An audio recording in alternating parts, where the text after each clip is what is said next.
ሰላምታችን በያላችሁበት ይድረስ። አገልጋይ ሳምንታዊ የኤኤምኤን ፕሮግራም ተጀምሯል። አብራችሁ እንድትቆዩ በአክብሮት እንጋብዛለን። ዛሬ በአዲስ አበባ ውሃና ፍሳሽ ባለስልጣን እንግዲህ አገልግሎት ላይ ትኩረቱን የሚያደርግ ነው የሚሆነው። እስከ ፍጻሜው ከኛ ጋር እንድትቆዩ በአክብሮት በድጋሚ ጋብዛለሁ። በዚህ ጉዳይ ላይ እንግዲህ ለጥያቄዎቻችን እኛ ለምናነሳው እንዲሁም ደግሞ ተመልካቾቻችን በቀጥታ የስልክ መስመራችንም እየገባችሁ ለምትጠይቋቸው ጥያቄዎች ምላሽ ለመስጠት ደግሞ ከባለስልጣኑ የአዲስ አበባ ውሃና ፍሳሽ ባለስልጣን የደንበኞች አገልግሎት ምክትል ዋና ስራ አስኪያጅ አቶ ሞገስ አርጋው እንዲሁም ደግሞ ከባለስልጣኑ የውሃ ስርጭት ዳይሬክተር ኢንጂነር ሄኖክ ማናዬ ስቱዲዮ ተገኝቶልናል። እንግዶቻችንን በተመልካቾቻችን ስም እናመሰግናለን። ቀድመን ወደ ጥያቄና ምላሽ ከመተላለፋችን በፊት የባለስልጣኑን እንግዲህ ጥቂት ስልጣንና እንዲሁም ደግሞ ተግባራትን የምንመለከት ነው የሚሆነው። እንግዲህ 22 የሚደርሱ ስልጣንና ተግባራት አሉት ተቋሙ በዚህ በሚሰራባቸው አቅጣጫዎች ማለት ነው። ከነዚህ መካከል እንግዲህ የውሃ አቅርቦት እና እንዲሁም ደግሞ ፍሳሽ ማስወገድ ፍላጎት ያጠናል። የውሃ አቅርቦትና የፍሳሽ ቆሻሻ አወጋገድ ማስተር ፕላን የአጭር የመካከለኛና የረጅም ጊዜ እቅድ ያዘጋጃል፣ ሲጸድቅም ተግባራዊም ያደርጋል ማለት ነው። ከዛ ውጪ እንግዲህ የውሃ አቅርቦትና ፍሳሽ ማስወገድ ፍላጎትን የሚያሟሉ ፕሮጀክቶችን ይነድፋል። ፕሮጀክቶች በወጣላቸው ስታንዳርድ እቅድና የውል ስምምነት መሰረት ተጠናቆ ለህብረተሰብ አገልግሎት እንዲሰጡም የሚያደርግም ተቋም ነው። የውሃ መገኛ የውሃ ማጣሪያ ጣቢያዎች የማሰባሰቢያና መስመር ዝርጋታ ጥናቶችንም እንዲሁ ያካሂዳል። ከነዚህ ወይም ደግሞ ከስልጣንና ተግባራቶቹ መካከል ናቸው።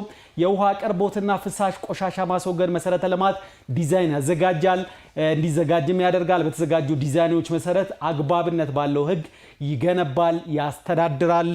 ከዛ ውጪ የአገልግሎት ክልል በሚመለከትም አግባብነት ካለው ክልላዊ መንግስት ጋር ግንኙነትም ያደርጋል። የውሃ ማሰባሰቢያ ስፍራዎችን ይለያል። ስምምነት ላይ ሲደረስም ስራ ላይ ያውላል። ከዛ ውጪ አግባብነት ባለው ህግ መሰረት ለውሃ አቅርቦትና ፍሳሽ ቆሻሻ ማስወገጃ ልማት ለሚለቀቅ ንብረት ተገቢውን ካሳ ይከፍላል፣ ያዛል፣ እንዲሁም ደግሞ ያስተዳድራል። እነዚህም እንግዲህ ከነዛ መካከል ናቸው። ከዛ ውጪ እንግዲህ የውሃ ምንጭ ሀብት ግድብ የገጸ ምድርና የከርሰ ምድር ውሃ ምንጭ የግድብ ተፋሰስ ይንከባከባል፣ እንዲሁም ደግሞ ያስተዳድራል ተቋሙ። ከዛ ውጪ እንግዲህ ባለስልጣኑ አጣርቶ የሚያቀርበውን ውሃ አስፈላጊ ሆኖ ሲገኝ አጠቃቀሙን ሊወስንም ወይም ደግሞ ሊገድብም ይችላል። የውሃ ማጣራት፣ ማከፋፈል፣ መሸጥ፣ የፍሳሽ መስመር መዘርጋት፣ መስመር የማስቀጠያና የመገልገያ ፈቃድ ይሰጣል፣ ይቆጣጠራል እንዲሁ ማለት ነው። ከዛ ውጪ እንግዲህ የፍሳሽ ማጣሪያ ጣቢያዎችን የቅብብሎች ጣቢያዎችን ይገነባል፣ ያስገነባል፣ ያስተዳድራል። ከነዚህም ውጪ እንግዲህ እስከ 22 የሚደርሱት እንግዲህ ስልጣንና ተግባራቶች አሉ። በጥቂቱ ይህን ከተመለከትን ወደ እንግዶቻችን ጋር ወደምናደርገው ጥያቄና መልስ የምንሸጋገር ነው የሚሆነው። አገልጋይ ነው ከኤኤምኤን ወደ እናንተ ይሻገራል። በስልክ መስመሮቻችን እናንተም ጥያቄና እንዲሁም ደግሞ አስተያየቶቻችሁን እያደረሳችሁን ከኛ ጋር እንድትቆዩ በአክብሮት እንጋብዛለን። አፈወርቅ አለሙ ነኝ። መልካም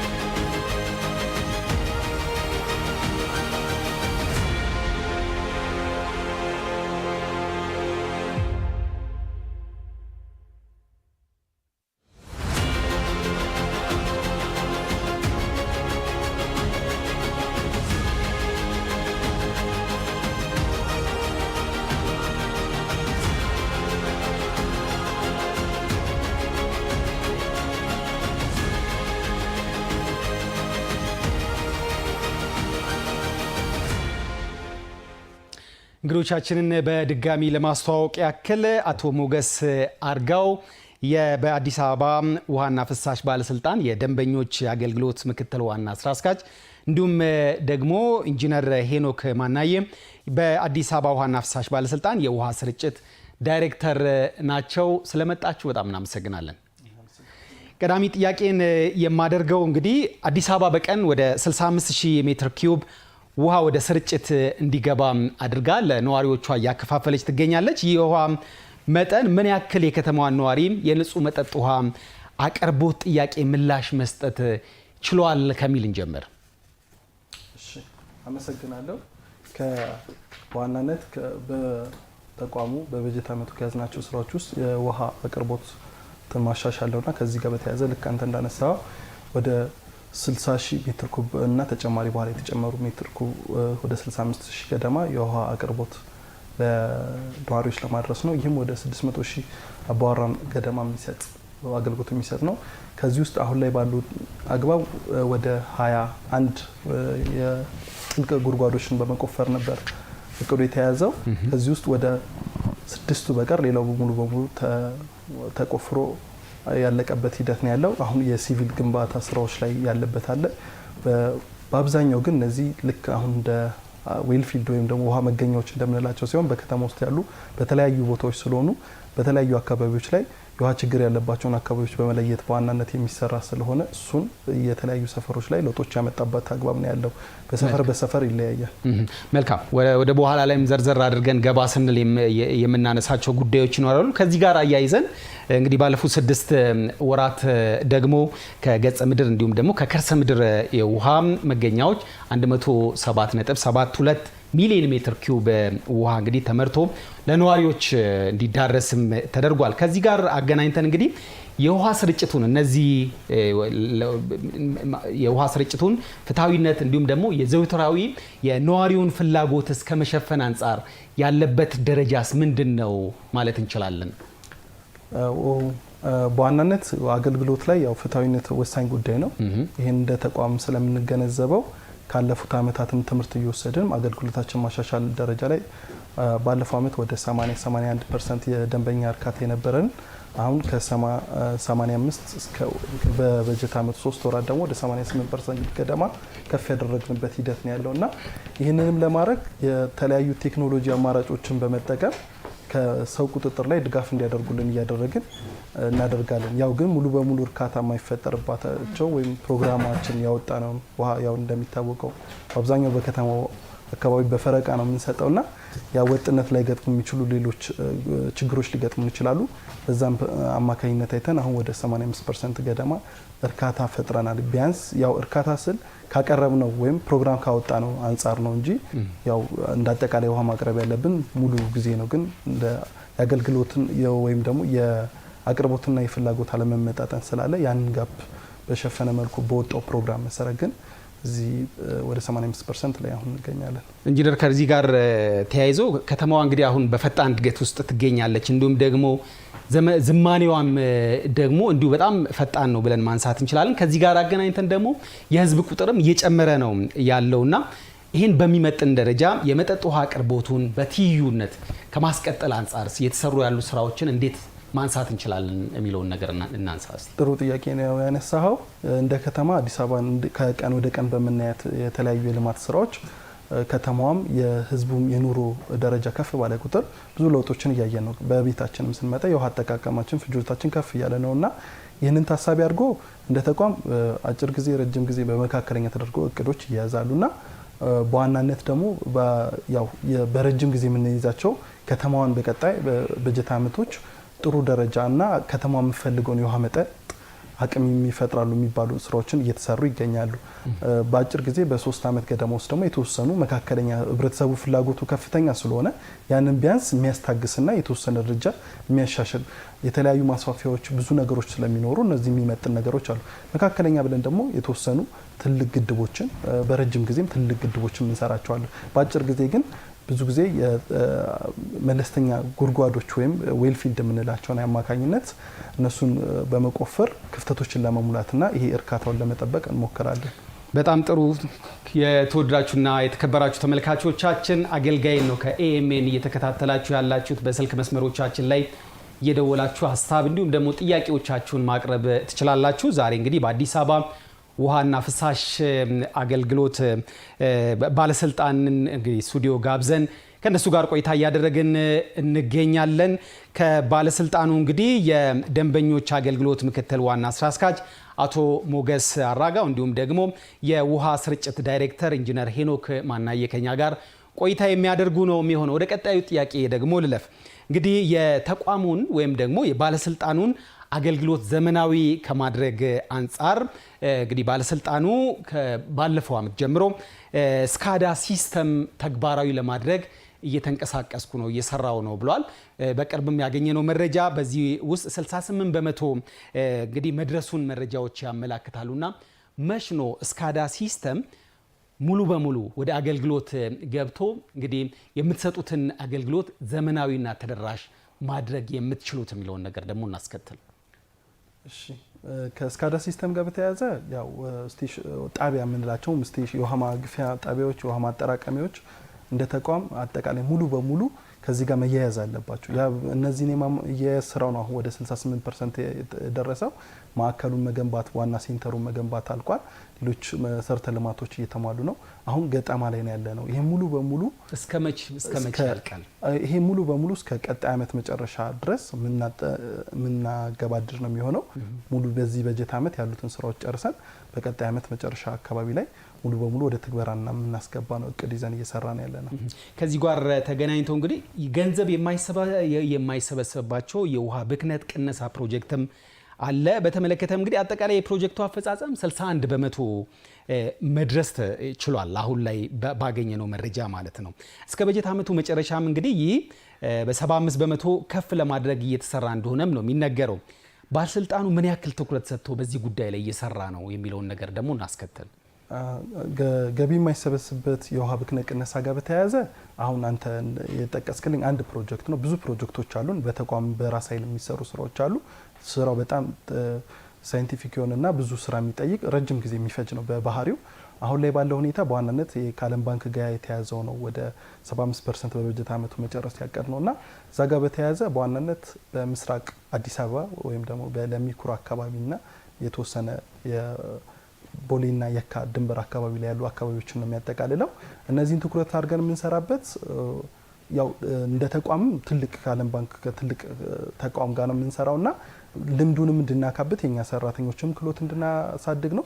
ያንን በራስ ኃይልም ቀጣይ ደግሞ በራስ ኃይልም ጥንካሬ እንዲኖረውና ይህም ትኩረት የሚሰጠው በጣም ለፕሮጀክቱ ቅድሚያ ተሰጥቶ ከሚሰራቸው አግባብ ማሟላት ያለብን ክራይቴሪያዎች ማለተን ኢንተርናሽናል ኮንትራክተርም ስለሆነ የሚሰራው እነዚህን ስራዎች ትኩረት ሰርተን የአካባቢውንም የውሃ ችግርና የብክነቱን መቀነስ ነው። ሁለቱንም አንድ ላይ አድርገን ነው የምንሰራው።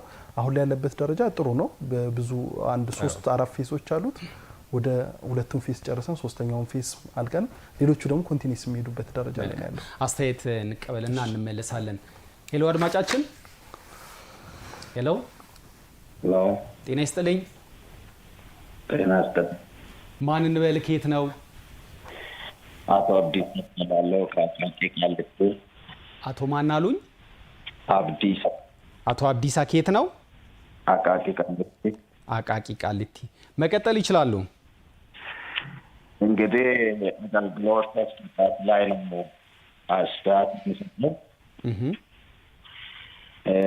ማንሽፋሽ ወረዳ ውስጥ ቧንቧ ውስጥ በተደጋጋሚ ቆሻሻ ነበር። ቢያንስ ከሁለት ወር በላይ ስናመለክት አገልግሎት መስጠት ላይ ትንሽ ካለን እሱ ቢስተካከል የሚል ጠይቃችሁ ምንድን ነው የተባላችሁት? አቶ አብዲሳ አይሰጡም። መጥቶ አያዩትም ነው ወይስ አገልግሎቱ አልተሻሻለም ነው? አልፎ አልፎ ነው የሚመጡት። ግን ችግሩን መፍታት ላይ ከሁለት ከሶስት ወር ቆይ። ሌላ ጥያቄ ያሉት? ሰው በሙሉ በተደጋጋሚ ሲያመለክት ነበር። የአካባቢው ኃላፊ ያውቃሉ። ፈጥኖ ምላሽ እየሰጡን አይደለም ነው? አዎ። ሌላ ጥያቄ ያሉት አቶ አብዲሳ? ይሄ ራሱ የክላሪቲ ጥያቄ ይኖራቸዋል? አቃቂ ቃሊቲ አካባቢ ነው አካባቢው አይደለ? አቃቂ ቃሊቲ ልዩ ቦታው ወረዳ 3። በጣም እናመሰግናለን አቶ አብዲሳ። እሺ ምላሽ ወደ በኋላ ላይ የሚመለስ ነው የሚሆነው። ወደ ቀጣዩ ጥያቄያችን እንሂድ። እንግዲህ ወደ የጭቋላ ዌልፊልድ ፕሮጀክትን ነው የምንመለከተው። ይሄ እንግዲህ በቀን እስከ 100,000 ሜትር ኩብ ውሃ ማምረት የሚችል ትልቅ ፕሮጀክት ነው። 24 ጉድጓዶች የቁፋሮ ስራም እንግዲህ ስለመጠናቀቁ የደረሰን መረጃ ያመላክታል። ግን አሁንም 4 ቀሪ ጉድጓዶች አሉ። ከዚህ ጋር ተያይዞ እንግዲህ ለተቆፈሩ ጉድጓዶች የመስመር ዝርጋታና የሲቪል ግንባታ ስራዎች ተጠናቆ እስከ መቼ ተግባር ላይ ይውላል ወይም ደግሞ አገልግሎት ይጀምራል ብሎ ማንሳት እንችላለን? ይህም በዘንድሮ በጀት ዓመት ያው የጉድጓዶቹን ቁፋሮ 4ቱን የቀሪውን ማጠናቀቅ እንዳለ ሆኖ በዋናነት የሲቪል ስራዎችና ኤሌክትሮሜካኒካል ስራዎች ናቸው ወሳኝ የሚባሉት። ቀጣይ ላይ ረጅም ኪሎ ሜትር ያላቸው ዝርጋታዎች ይኖሩታል። እነዚህን ከማያያዝ ጋር በቀጣይ ይህም ወደ አሁን ላይ ውል የማዋዋል ስራውን የጨረስነው አሁን ላይ ኦልሬዲ ጉድጓድ ቁፋሮ ስላለቀ ወደ 3 ኮንትራክተሮች ተለይተው ሙሉ የዝርጋታውን ስራዎች እንዲሰሩ አሁን ላይ አዋውለን ጨርሰን በቀጣይ ዓመት ይህም ሙሉ በሙሉ የሚጠናቀቅ ነው የሚሆነው። ባሳለፍነው ዓመት የፕሮጀክት እንግዲህ 75% ተጠናቆ ወደዚህ በጀት ዓመት የዞረ መሆኑ ይታወቃልና በቀሪው ግማሽ ዓመት ስራው ተጠናቆ አገልግሎት ይሰጣል ማለት እንችላለን? አንችልም። 75% ማለት የጉድጓድ ቁፋሮ ነው ያለቀው። ባለፈው ዓመት ላይ ሙሉ 75% ያልነው የጉድጓድ ቁፋሮ ነው። የሲቪል ስራው ሙሉ በሙሉ አልተጀመረም። አሁን ነው የሚጀመረው። ጉድጓድ ቁፋሮ ካለቀ በኋላ የሚገኘው ውሃ መጠን ሲታወቅ ሳይዝ ዲዛይን ተደርጎ እነዚህ የማለቅ ስራዎች ስለነበረባቸው ጉድጓድ ቁፋሮ ሲያልቅ ነው የሚቀጥለውና አሁን ላይ ሙሉ በሙሉ የቁፋሮቹ ፕሮግረስ ጥሩ ስለሆነ አሁን በዚህ 6 ወር 2 ጉድጓድ ሙሉ በሙሉ ጨርሰናል። ከ24ቱ ከነበሩት ቀሪ 6 ከነበሩት ውስጥ አሁን 4 ብቻ ነች የቀረችው። 4ቷን በዚህ በጀት ዓመት ስለምንጨርስ ሙሉ በሙሉ የሚገኘው ውሃ መጠን ስለታወቀ እነዚህ መረጃዎች ካለቁ ዲዛይኑም ስላለቀ ቁፋሮን አሁን ለኮንትራክተር ዝርጋታውን ለኮንትራክተር ሰጥቶ መግባት ነው። ከዛም በተያያዥነት የኤሌክትሮሜካኒካል ስራዎችን ጎን ለጎን ማከናወን ነው የሚቀረው። ስለዚህ የነሱ ስራ ገና የሚጀምርበት ነው እንጂ 75% የነበርነው የቁፋሮን ብቻ ነው። ጥሩ። የሌላ ደግሞ ተመልካቻችንን አስተያየት እንቀበልና እንመለሳለን። ሄሎ ጤና ይስጥልኝ። ገና ማንን በል? ከየት ነው? የካ ወረዳ 7። የካ ወረዳ 7። አዎ። ስም ሙሉጌታ ዋቄ ነው። ሙሉጌታ ዋቄ። ይቀጥሉ። ይሄ የፍሳሽ ብልሽት ብዙ ጊዜ በዛ ሰፈር ያጋጥመናል እና እናመለክታለን። በወቅቱ መጥቶ ያንን ፍሳሽ አይጠግኑም፣ አይሰሩም እና በተደጋጋሚ ያ ቦታ ደግሞ ውሃው ይፈሳል እና እኛ ውሃ እጥረት እያለ ያው በፈረቃ ስለምንጠቀም እና ያንን በትክክል እንዲሰሩልን ኃላፊዎቹ ለባለሙያዎች እንደው አስተያየት እንዲሰጡልን ብለን ነው። ሌላ ጥያቄ አለዎት አቶ ሙሉጌታ? አይ ይችን ብቻ እንዲስተካከልልን ነው የምናመለክተው። በጣም እናመሰግናለን። ወደ በኋላ ላይ ምላሹን በቴሌቪዥን ይከታተላሉ። እንቀጥላለን።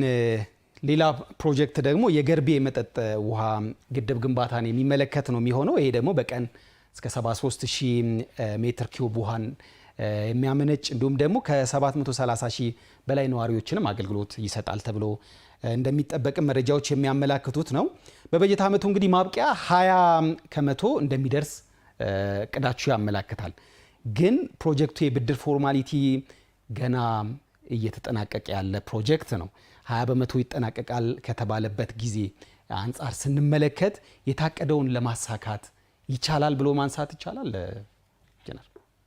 አሁን ላይ አሁን እንዳልከው በዋናነት እነዚህ ግድብ ስራዎች ከፋይናንስ ኢሹ ነው ብዙ ጊዜ የሚገጥማቸውና አሁን ላይ የብድር ፎርማሊቲውን ኦልሞስት በሀገር ውስጥ የሚሸፈነውን የተወሰነውን መጠን እሱም ሙሉ በሙሉ በዚህ ወር ላይ ሴኩር አድርገናል። ስለዚህ 20% ሌሎች ቅድመ ዝግጅት ስራዎችን ኦልሞስት ጨርሰናል ባለፈው ዓመት ጀምሮ ስላለቀ አሁን ላይ የሚቀረን ይሄ ያቀርነው መስራት ነው። የተወሰነ በምንጠብቀው ደረጃ ላይ ደርስ ይችላል እስከ ግማሽ ዓመት ድረስ የፋይናንሱም ስለቆየ የተወሰነ ግን መልኩ ማስጀመር የሚቻልበት ደረጃ ነው። 20% እንደርሳለን ሙሉ በሙሉ። እስካሁን የሄዳችሁበትን ስትመለከቱ የእቅድ ክለሳ አድርጋችኋል። ታዲያ አሁን 20% ይዛችሁ እስካሁን የብድር ፎርማሊቲዎች እንኳን ገና ያልተጠናቀቁ ከሆነ 20% መሄዱ አይከብድም?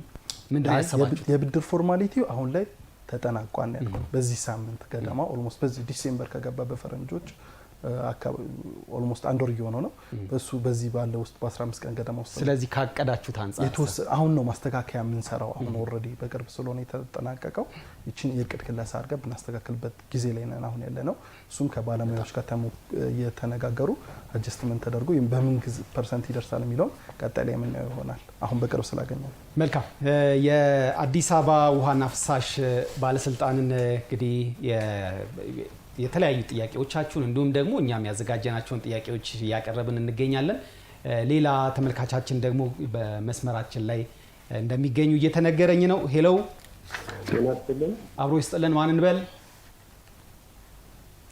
ማንን በል ሄሎ አድማጫችን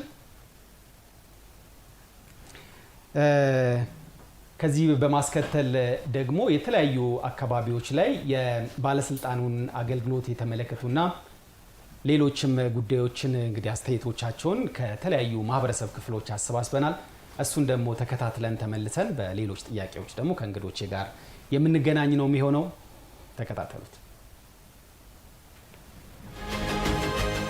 በሰራተኞች ጋር ችግር የለውም በእውነት እኔ እንዳየሁት በብዙ ጊዜ እንደውም በፊት ውሃ ሲፈስ ሁሉ ብዙ አይመጡም ነበር ተቋርጦ በመንገድ ላይ ምናምን ብዙ 3 ቀን 2 ቀን ድረስ በላይ ሲፈስ ይውላል አሁን በቃ ተነገርናቸው መጥተው ወዲያው ተቀጥሎት አስረውት ወይም ተብለው ይሄዳሉ የውሃ ቦኖ ጥያቄ ነበር አይጠየቅነው የውሃ ቦኖ ጥያቄ ስንጠይቀው ወረዳ ደብዳቤ ጽፌ ነው እስካሁን ምንም መፍትሄ አልተሰጠንም በሁለተኛ ወር ነበር ያመለከትነው ዛሬ እንግዲህ ወደ አራተኛ ወር ነው ያለነው እኛ ከመመላለስ ውጪ ምንም እዚህ ጋር ልባት አላገኘንም በውሃ ቦኖ ባለን ውሃ ቦኖ እንደኛ አካባቢ ብታዩት እናቶቻችንና ሴቶቻችን በጀርባ ተሸክሞ ሲሄዱ በጣም ያሳዝናል እናንተ ብታዩት ማለት ነው በበለጠ እናንተን ስላገኘን እኛም በጣም ደስ ብሎናል ይሄን ቅሬታ ብቻ ሳይሆን ወርዶ የሚታይበት ነገር ነው ወርዶም ያን አካል ስለሌለን ነው እንጂ በደንብ ወርዶ የሚታይበት ጉዳይ ነው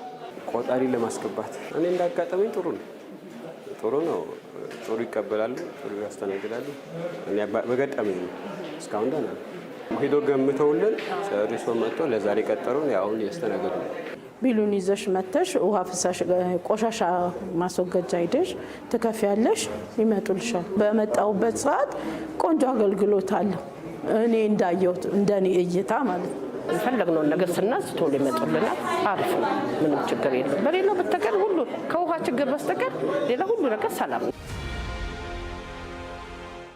እሁድ ቅዳሜ ነው ውሃ የሚመጣ እሁድ ቅዳሜ ነው የሚመጣው እሁድ ቅዳሜ ከ8 ሰዓት በኋላ ይመጣል እሁድ ግን ቀን ሙሉ አለ ኮንዶሚኒየም ላይ በጣም አስፈላጊ ስለሆነ ቢያንስ በሳምንት 3 ጊዜ ይመጣልን እሁድ ቅዳሜ እንዳለው ሆኖ ወይ ሮብ ቢጨመርልን በጣም ደስ ይለናል በግዢ ከሆነ አንዳንድ ጊዜ በሚቀርበት ሰዓት ነበርና 1000 ብር በሳምንት ላይ በቃ ይችላል የሰራተኛም ስላለ ማለት ነው ርቁም ስለሆነ እስከ 13ኛ ፎቅ 70 ብር 80 ብር ነው ይዘውልን የሚወጣ አንድ ጀሪካ ካለላ ቦታ ስለምናስመጣ ማለት ነው ውሃ የምናገኘው ከአርብ ጀምሮ ነበር የሚባለው የሚሰጠኝ አካባቢ አሁን በአዙር ቅዳሜ አድርገውታል ተቀዳሚም ደግሞ ሙሉ ቀን አናገኝም እሁድም ይመጣል በየጊዜው ይቋረጥብናል ቀጥታ እንደመጣ አናገኝም የተቀረጠ ውሃ ማሰሪያም ውሃ ብር እየከፈልን ነው የምንጠቀመው ማለት ነው ሁሉ ጊዜ ተሟላው አናገኝም በጣም ከባድ ነው የውሃ ችግር ፍሳሽ ችግር አለ ከ40-60 በጀርባ በኩልሽ በዚህ በታች በኩል ነው ያለ ነው ፍሳሽም ውሃና ፍሳሽ በጣም እየተቸገርን ነው ያለ ነው ማለት ነው የዚህ 40-60 ፍሳሽ ራሱ በታች በኩልሽ በጣም ከባድ ነው የምንኖርበት ውሃ ከመጣን ጀምሮ ያው በቦኖ በሚባለው ስንጠቀም ነበረ በራሳቸው ችግር በብሎኩ እንትን አማካኝነት ተቆረጠብን ሲቆረጥብን ውሃ ቆመ ከ3ኛ በላይ ያለው ህዝብ ያገኛል ውሃ እኛ ግን ተቋርጦብን በስቃይ ላይ ያለ ነው አንደኛና ሁለተኛ እንግዲህ እኛ ከመጣን 1 አመታችን ነው እዚህ ማለት ነው ወደ ላይ ወደ 3ኛ ያሉት አላቸው እኛ አንደኛና 2 ሱቆች ናቸው እና ሱቁ ቤት ነው ለኛ የተሰጠን እንትን ተብሎ ማለት ነው ለልማት ተነሽ ተብሎ በሱቁ የተሰጠን ሱቅና ሱቆች ደግሞ እንትን አያስፈልጋቸውም እነሱ ቆጣሪ ምናምን አይፈቀድላቸውም በተባለው ምክንያት ተቆረጠ ውሃው ሲቆረጥ እኛም የምንጠቀመው ነገር ቆመ ከረምት አካባቢ ነው ከረምቱን ሙሉ እዚህ ጋር የደቀንን ውሃ በሱ ስንጠቀም ውሃ የሚገዛ ደግሞ አንድ ጄሪካን 70 ብር ይሉሻል። እነዚህ 70 ብር የመግዛት አቅሙ የለንም።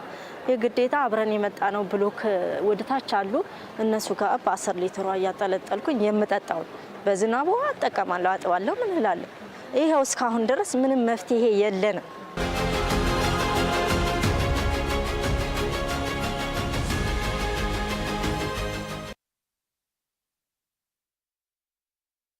መልሰናል። እንግዲህ ነዋሪዎች ይሄን ነው ያሉት። ወደ በኋላ ላይ እንግዲህ አቶ ሞገስ ምላሽ የሚሰጡበት ነው የሚሆነው። ግን አሁን መስመር ላይ ተመልካች ጥያቄ ወይም ደግሞ አስተያየታቸውን ሊሰጡን አግኝተናቸዋል።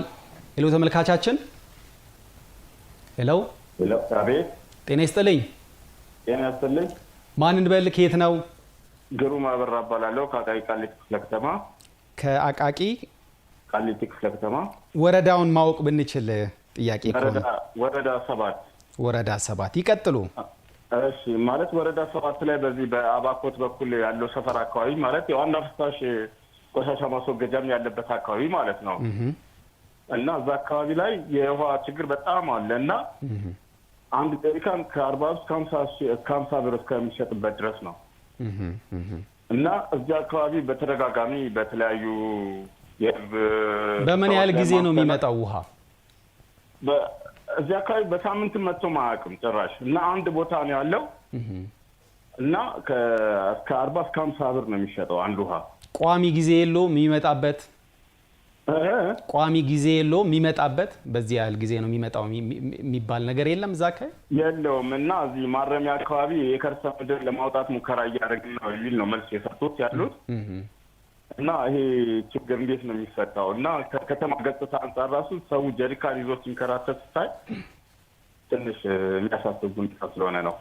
መልካም፣ ምላሹን በቴሌቪዥን ይከታተሉ። ስለደወሉን እናመሰግናለን። እሺ፣ አመሰግናለሁ።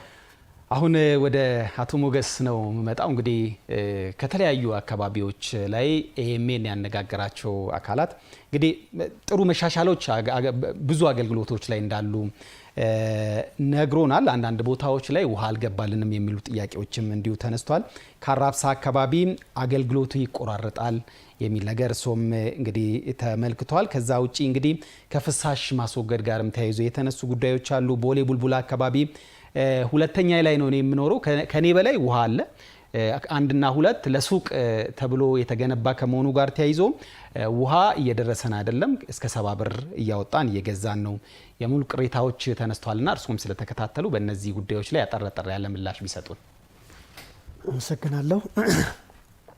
ከሀና ማርያም ከቀረበው ጥያቄ ብነሳ የቦኖ ውሃ ጥያቄ ነው። የቦኖ ውሃ ለመቀጠል ተቸግረናል የሚል ነው እንግዲህ ደንበኛችን እያቀረቡ ያሉት።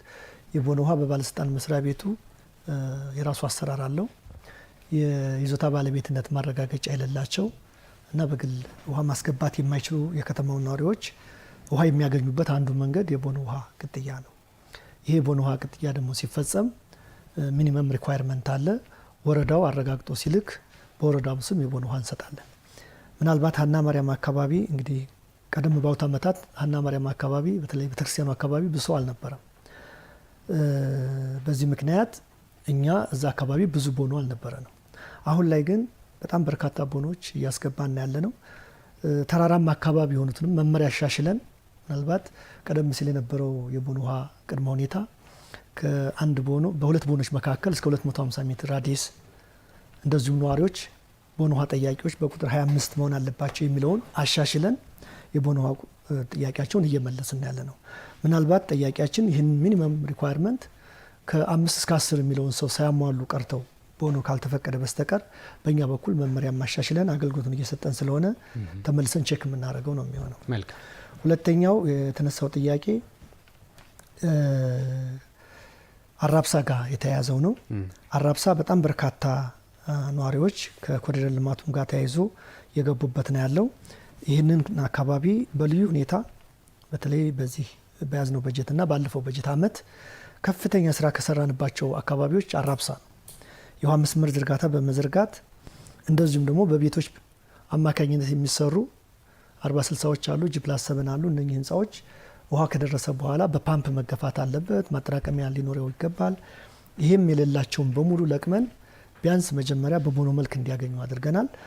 በመቀጠልም በጣም በርካታ ስለሆነ ሳተላይት ቅርንጫፍም እዛው አራብሳ ውስጥ በመክፈት ደንበኞቻችን መሰረተ ልማቱ በተለይ በቤቶች በኩል መሟላት ያለበት ተሟልቶ ሲጠናቀቅ ወደ ዋናው ብራንች መምጣት ሳያስፈልግ እዛው በአካባቢው ባለው ሳተላይት ብራንች አገልግሎት እንዲሰጡ አድርገናል። ትልቁ ችግር የነበረው አሁን የሚቆራረጣል ነው። ግን አራብሳ ላይ ያለው ጥያቄ ከመቆራረጡን ኢንጂነር ሄኖክ ይመጣበታል። መሰረታዊ ችግሩ እዛ የነበረው ንግድ ቤቶች አሉ። ደንበኛችን የሚያነሱት ንግድ ቤቶች ቆጣሪ መቀጠል አይቻልም በሚል ተቆርጦብናል የሚል አንስተዋል። ቦሌ ቡልቡላ ያለው ማለት ነው። አራብሳም ላይ 40/60ዎች ላይ ተመሳሳይ ነው ችግሩ። ስለዚህ ይሄ መጀመሪያም ሲሰራ ወተር ሰፕላይ ሲስተሙ እስከ 2ኛ ፎቅ ብቻ ነው። ለነጋዴዎቹ ወይም ለንግድ ሱቆቹ አንድ ቆጣሪ ብቻ እንዲገባ ተደርጎ የተሰራ ህንፃ በመኖሩ አሁን ይህንን ከቤቶች ጋር በመነጋገር ራሱን የቻለ መመሪያ ወጥቶለት እያንዳንዱ ህንፃው ላይ ንግድ ቤት የሚሆን መኖሪያ ቤት እያንዳንዱ ሰው የራሱ የሆነ ቆጣሪ እንዲኖረው አድርገናል። ግን አንደኛና ሁለተኛ ንግድ ቤት ስለሆነ ውሃ አይሰጥም የሚል ነገር ስላለ ተቸግረናል። መመሪያ ተዘጋጅቶለት ጸድቆ ወርዷል። አሁን እዚህ ጋር ያለው ነገር ምንድነው? ነጋዴዎች ከሆኑ ከነዋሪው ጋር ተቀላቅሎ ውሃ ለማግኘት የወተር ሰፕላይ ዲዛይኑ አይፈቅድም። የራሱ የሆነ ውሃ ማጠራቀሚያ ታንከር፣ የራሱ የሆነ ፓምፕ ይፈልጋል። ስለዚህ እስከ 2ኛ ፎቅ ያሉት ሙሉ በሙሉ ነጋዴዎች ከሆኑ ወይም በንግድ ቤት የሚቀጥል ከሆነ አሁን በወጣው መመሪያ ከቤቶች ጋር በጋራ ያዘጋጀ ነው ራሱን የቻለ ውሃ ማጠራቀሚያና ፓምፕ ይፈልጋል። ቅሬታቸውን ግን እኔም እርሶም እንደሰማ ነው የንግድ ቤት ነው ተብሎ ውሃው አልደረሰንም ብሏልና እንዴት ነው ሊፈታ የሚችለው ታዲያ? ከዚህ ጋር ተያይዞ ይሄ ምን ያድርጉ? ይሄ እንግዲህ የነዋሪዎቹ ኮሚቴ ባለበት ቤቶች ባለበት ዋና ፍሳሽ በጋራ ሆኖ ኢንቨንተሪ ተወስዶ ተጠንቶ መመሪያ ተቀምጦለታል። ስለዚህ የነጋዴው ወይም ለዚህ ንግድ ሱቆቹ ላይ ያለው ማህበረሰብ በመመሪያው መሰረት የሚያሟላው ቅድመ ሁኔታ አለ። ያንን ቅድመ ሁኔታ ሳያሟሉ ቀርተው ካልሆነ በስተቀር በዋና ፍሳሽ በኩል የሚያስከለክላቸው ምንም ምክንያት የለም። ያንን ሪኳየርመንት ግን ለማሟላት ቅድም ያልኩት ውሃ ለመስጠት ውሃ ማጠራቀሚያ ይፈልጋል።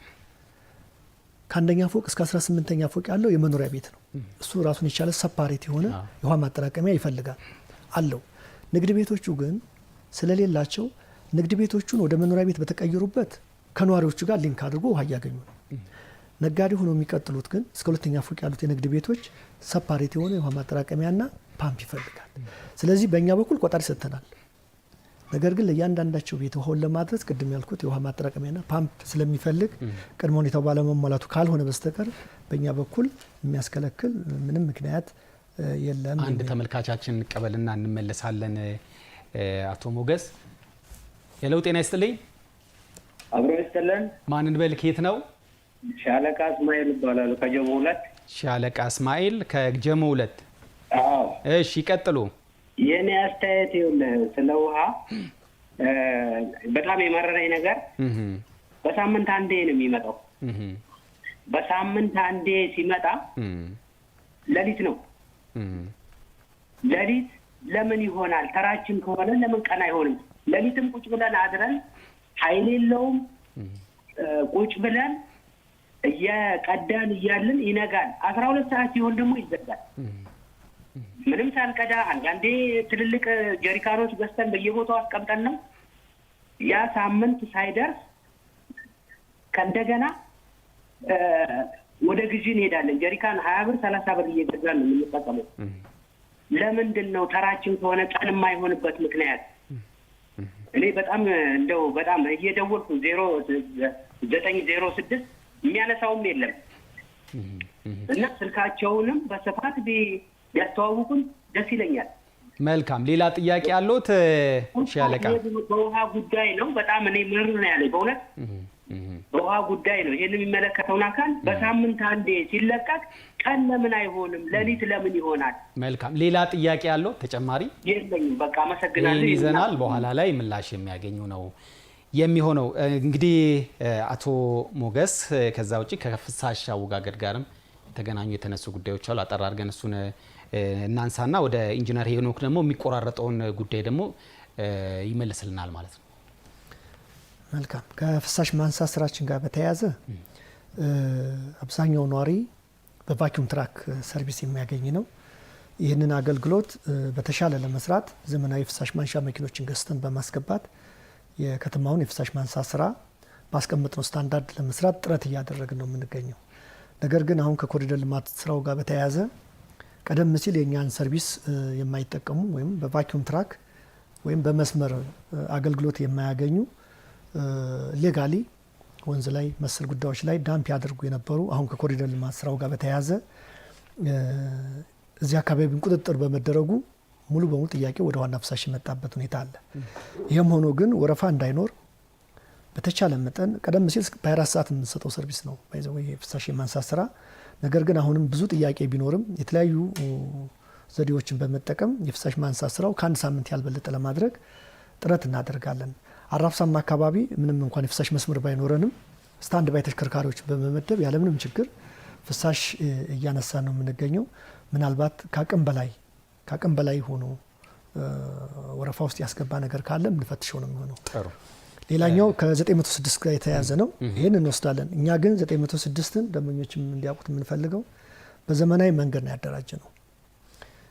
ከቴሌኮም ጋር በመነጋገር ከሰው ኃይል ምደባው ጀምሮ በዘመናዊ መንገድ ያደራጀ ነውና ቅሬታና ቤቱታን ብቻም ሳይሆን ደንበኞች ቤታቸው ሆነው ስለ ተቋሙ አገልግሎት መልካም ማናቸውም ጥያቄ የምናስተናግድበት ስለሆነ ቅሬታውን ወስደን የምናየው ነው የሚሆነው።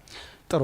ወደ ኢንጂነር መለሳሉ። አንድ ተመልካች በመስመራችን ላይ ይገኛሉ። ሄሎ፣ ጤና ይስጥልኝ። አብሮ ይስጥልን። ማን እንበል? አቶ አበበ እባላለሁ። አቶ አበበ ከየት ነው? ከቱሉ ዲምቱ ነው። ፕሮጀክት 12 ቱሉ ዲምቱ። ይቀጥሉ። ውሃ እኛ በጣም ችግር ላይ ነን። በጣም ተቸግረናል እና እኛ ተራችን አሁን ቱሉ ዲምቱ እዚህ ፕሮጀክት 12 እና ብሎ ተለይቷል። በኦሮሚያ እዚህ በአስፋልቱ ሳይድ እና ከአስፋልቱ በቀኝና ከአስፋልቱ በግራ ተብሎ ማለት ነው። እና በብዛት አሁን የኛ ፕሮግራም እሁድ ማታ ላይ ነው። እሁድ ማታ መጥቶ ሰኞ መዋል አለበት። ነገር ግን በፍጹም ሰኞ ዕለት አይውልም። ውሃው ልክ ለሰኞ አጥቢያ 12 ሰዓት ላይ ይቆማል። ሰኞ ላይ በፍጹም አይኖርም ማለት ነው።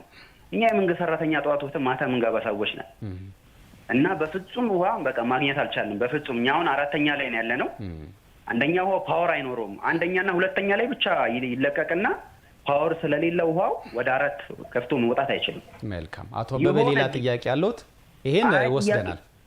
ይሄ ነው በቃ እኔ ጥያቄ አለቃ። በጣም ተቸግረናል፣ በጣም ማለት ነው። በጣም እናመሰግናለን ምላሹን። ወደ ሌላ የግልጽነት ጥያቄ የምጠይቁት ነገር ይኖራል? ምንድነው አሁን ችግሩ? ለምንድነው የኛ ተራ በስነ ስርዓት የማይለቀቅልን? አሁን እሁድና ሰኞ የሚውል ከሆነ ሰኞ በፍጹም የለም፣ ውሃው በቃ የለም። እሺ፣ ወደ በኋላ ላይ ምላሽ የሚሰጡን ነው የሚሆነው። በጣም እናመሰግናለን ስለደወሉልን። ወደ ኢንጂነር ሊሂድ። አጠር ያለ ከአራብሳ አካባቢ አገልግሎት መቆራረጥ መፍትሄውን ይንገሩን እስቲ። አራብሳ ላይ የአገልግሎት መቆራረጥ ያው አሁን እንደውም በአንጻራዊነት ጥሩ ያሻሻል አዲስ ማስፋፊያ ኤሪያ ነው። ሁሉ ነባሮቹ አራብሳ ሳይቶች በተለይ ከኮንዶሚኒየሙ ባለፈ አራብሳ 3፣ 5፣ 6 የምንላቸው ፕሮጀክቶች ጋር ኦልሞስት ከልማት ተነሽን ጋር በተያያዘ በጣም በከፍተኛ ሁኔታ ነው ሰው እየገባ ያለውና ኦልሞስት ቤቶች በሙሉ ደረጃ በሚባለው እያስተናገድን ያለ ነው። የዛ አካባቢ ላይ አዲስ ኤሪያ እንደመሆኑ አንጻር የከርሰ ምድር ጉድጓዶችን አሁን እየተጠቀምን ያለ ነው። በፊትም ከነበረው ሳይት ጋር ተመሳሳይ እንደሱ አድርገንና የኃይል አቅርቦት የመስመር ስብራት ይገጥመናል። በአብዛኛው ጊዜ የሚገጥመን በሱ ነው እንጂ ብዙ ሶርሱ ከከተማው በተሻለ ጥሩ የውሃ መገኛዎች ቅድም ወደ 60 ሺህ ፕሮጀክት ከያዝናቸው ውስጥ ተጨማሪ ቆራረጥ አለ ብለውናል። ይኖራል። እሱ መፍትሄማ ምንድነው? እነዚህ ተጨማሪ ጉድጓዶቹ በገቡ ቁጥር የኃይል አማራጩን ይቀንስልናል። አሁን ከ3 ጉድጓድ ብቻ የምታገኘውና ወደ 7-8 ሲሆን አካባቢያቸውም ስለሚላይ አንዱ ቢቋረጥ ማጠራቀሚያ ገብተው ነው የሚሰጡት፣ እነሱ ይሸፋፈናሉ። አሁን ግን ነዋሪው በጣም ከፍተኛ ቁጥር እየጨመረ ነው። የሆነ ብልሽት እንኳን እክል ሲገጥመን ጉልት ብሎ ይወጣብናል። ሰው ካወጣነው ፕሮግራም እንድንወጣ ያደርገናልና እነዚህን ነገሮች አውቀናል። በጣም የልማት ተነሽን ብዙ አካባቢ ላይ መሰረተ ልማቶች እየበዙ ስለሆነ ያንን የሚመጥን ስራ ነው። አሁን 60 ሺህ ዘንድሮ ፕሮጀክት የተያዘው በዋናነት ቁልፍ ተደርጎ አንዱ አራብሳ ሳይት ነውና ይህንን ለመፍታት ነው። የሮ ይፈታል በደንብ ማለት እንችላለን። በደንብ ይፈታል። መልካም። ወደ ሌላ ተመልካቾቻችን ወደ አነሷቸው ጥያቄዎች እንሄዳለን። ወደ አቶ ሞገስ የሚሄዱ ጥያቄዎች ናቸው። እንግዲህ አቶ አብዲሳ ከአቃቂ ቃሊቲ በዋንባ ውስጥ ቆሻሻ ጋር በሚገናኝ እንደዚሁ ተነስቷል። ይሄን ከመፍታትም አንጻር አቶ ሙሉጌታም ከየካ ወረዳ 7 ባለሙያዎች ቶሎ ያለ መድረስና አገልግሎት ያለ መስጠት እነዚህ ጉዳዮች ተነስቷል። ከአቶ ግሩምም ከአቃቂ ወረዳ 07 እሳቸውም የውሃ ችግር እንዳለ ከዚህ ጋር ተያይዞ እንግዲህ እስከ 40 ብርና 50 ብር እያወጡ እንደሆነ ለአንድ ጀሪካን ያነሱባቸው ጥያቄዎች ናቸው። ምላሽ መስጠት ይቻላል? ከአሁኑ ሰዓት ከውሃ መቆሸሽ ጋር በተያያዘ የተነሳው ቅሬታ አልፎ አልፎ ያጋጥመናል።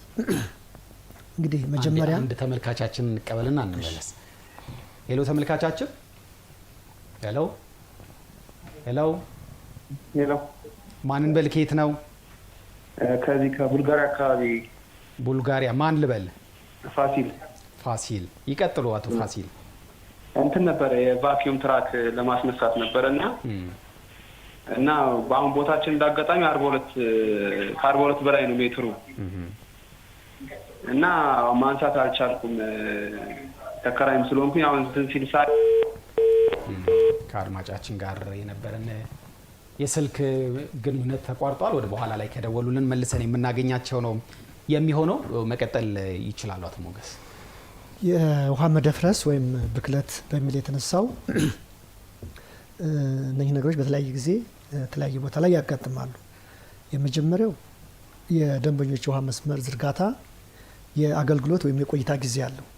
ስለዚህ ምናልባት የደንበኛችን መስመር ረጅም ጊዜ ያገለገለ ከሆነ በረጅም ጊዜ ማገልገሉ ምክንያት የሚፈጠሩ የውሃ መደፍረሶች ያጋጥማሉ። ሌላኛው ደግሞ ህገወጥ ስራዎች በመስመሮቻችን ላይ ለምሳሌ መጸዳጃ ቤት፣ ሴፕቲክ ታንክ መሰል ጉዳዮች መስመሮቻችን ላይ ከተሰሩ እና መስመሩ ከተሰበረ በዛን አጋጣሚ ብክለት ሊያጋጥም ይችላል።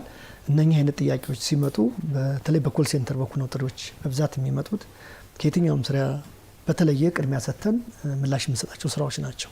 ግን ምላሽ አልተሰጠንም እያሉ ስለዚህ ይህንን በያዝነው ማስታወሻ መሰረት አሁንም ወርደን ቼክ የምናደርገው ነው። እንደ አይነት ጥቆማ ሲመጣ ውሃው በሃይላንድ ይወሰዳል። ደረጃውን የጠበቀ ላቦራቶሪ አለን።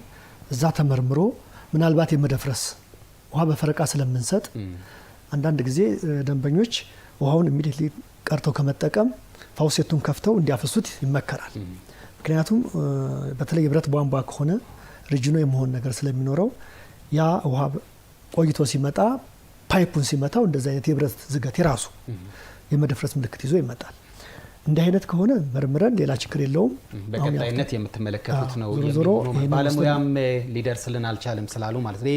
በተመሳሳይ አቶ ሙሉጌታም የካ ወረዳ 07ም እንደዚሁ ባለሙያዎች ቶሎ ያለ መምጣት ጉዳይ ተነስቷልና ይሄን አያይዞ እንደሚፈቱት ወርዶ እንደሚመለከቱት ተስፋ እናደርጋለን። ሌላ ተመልካቻችን በመስመር ላይ ስላሉ እሳቸውን እንቀበልና እንመለሳለን።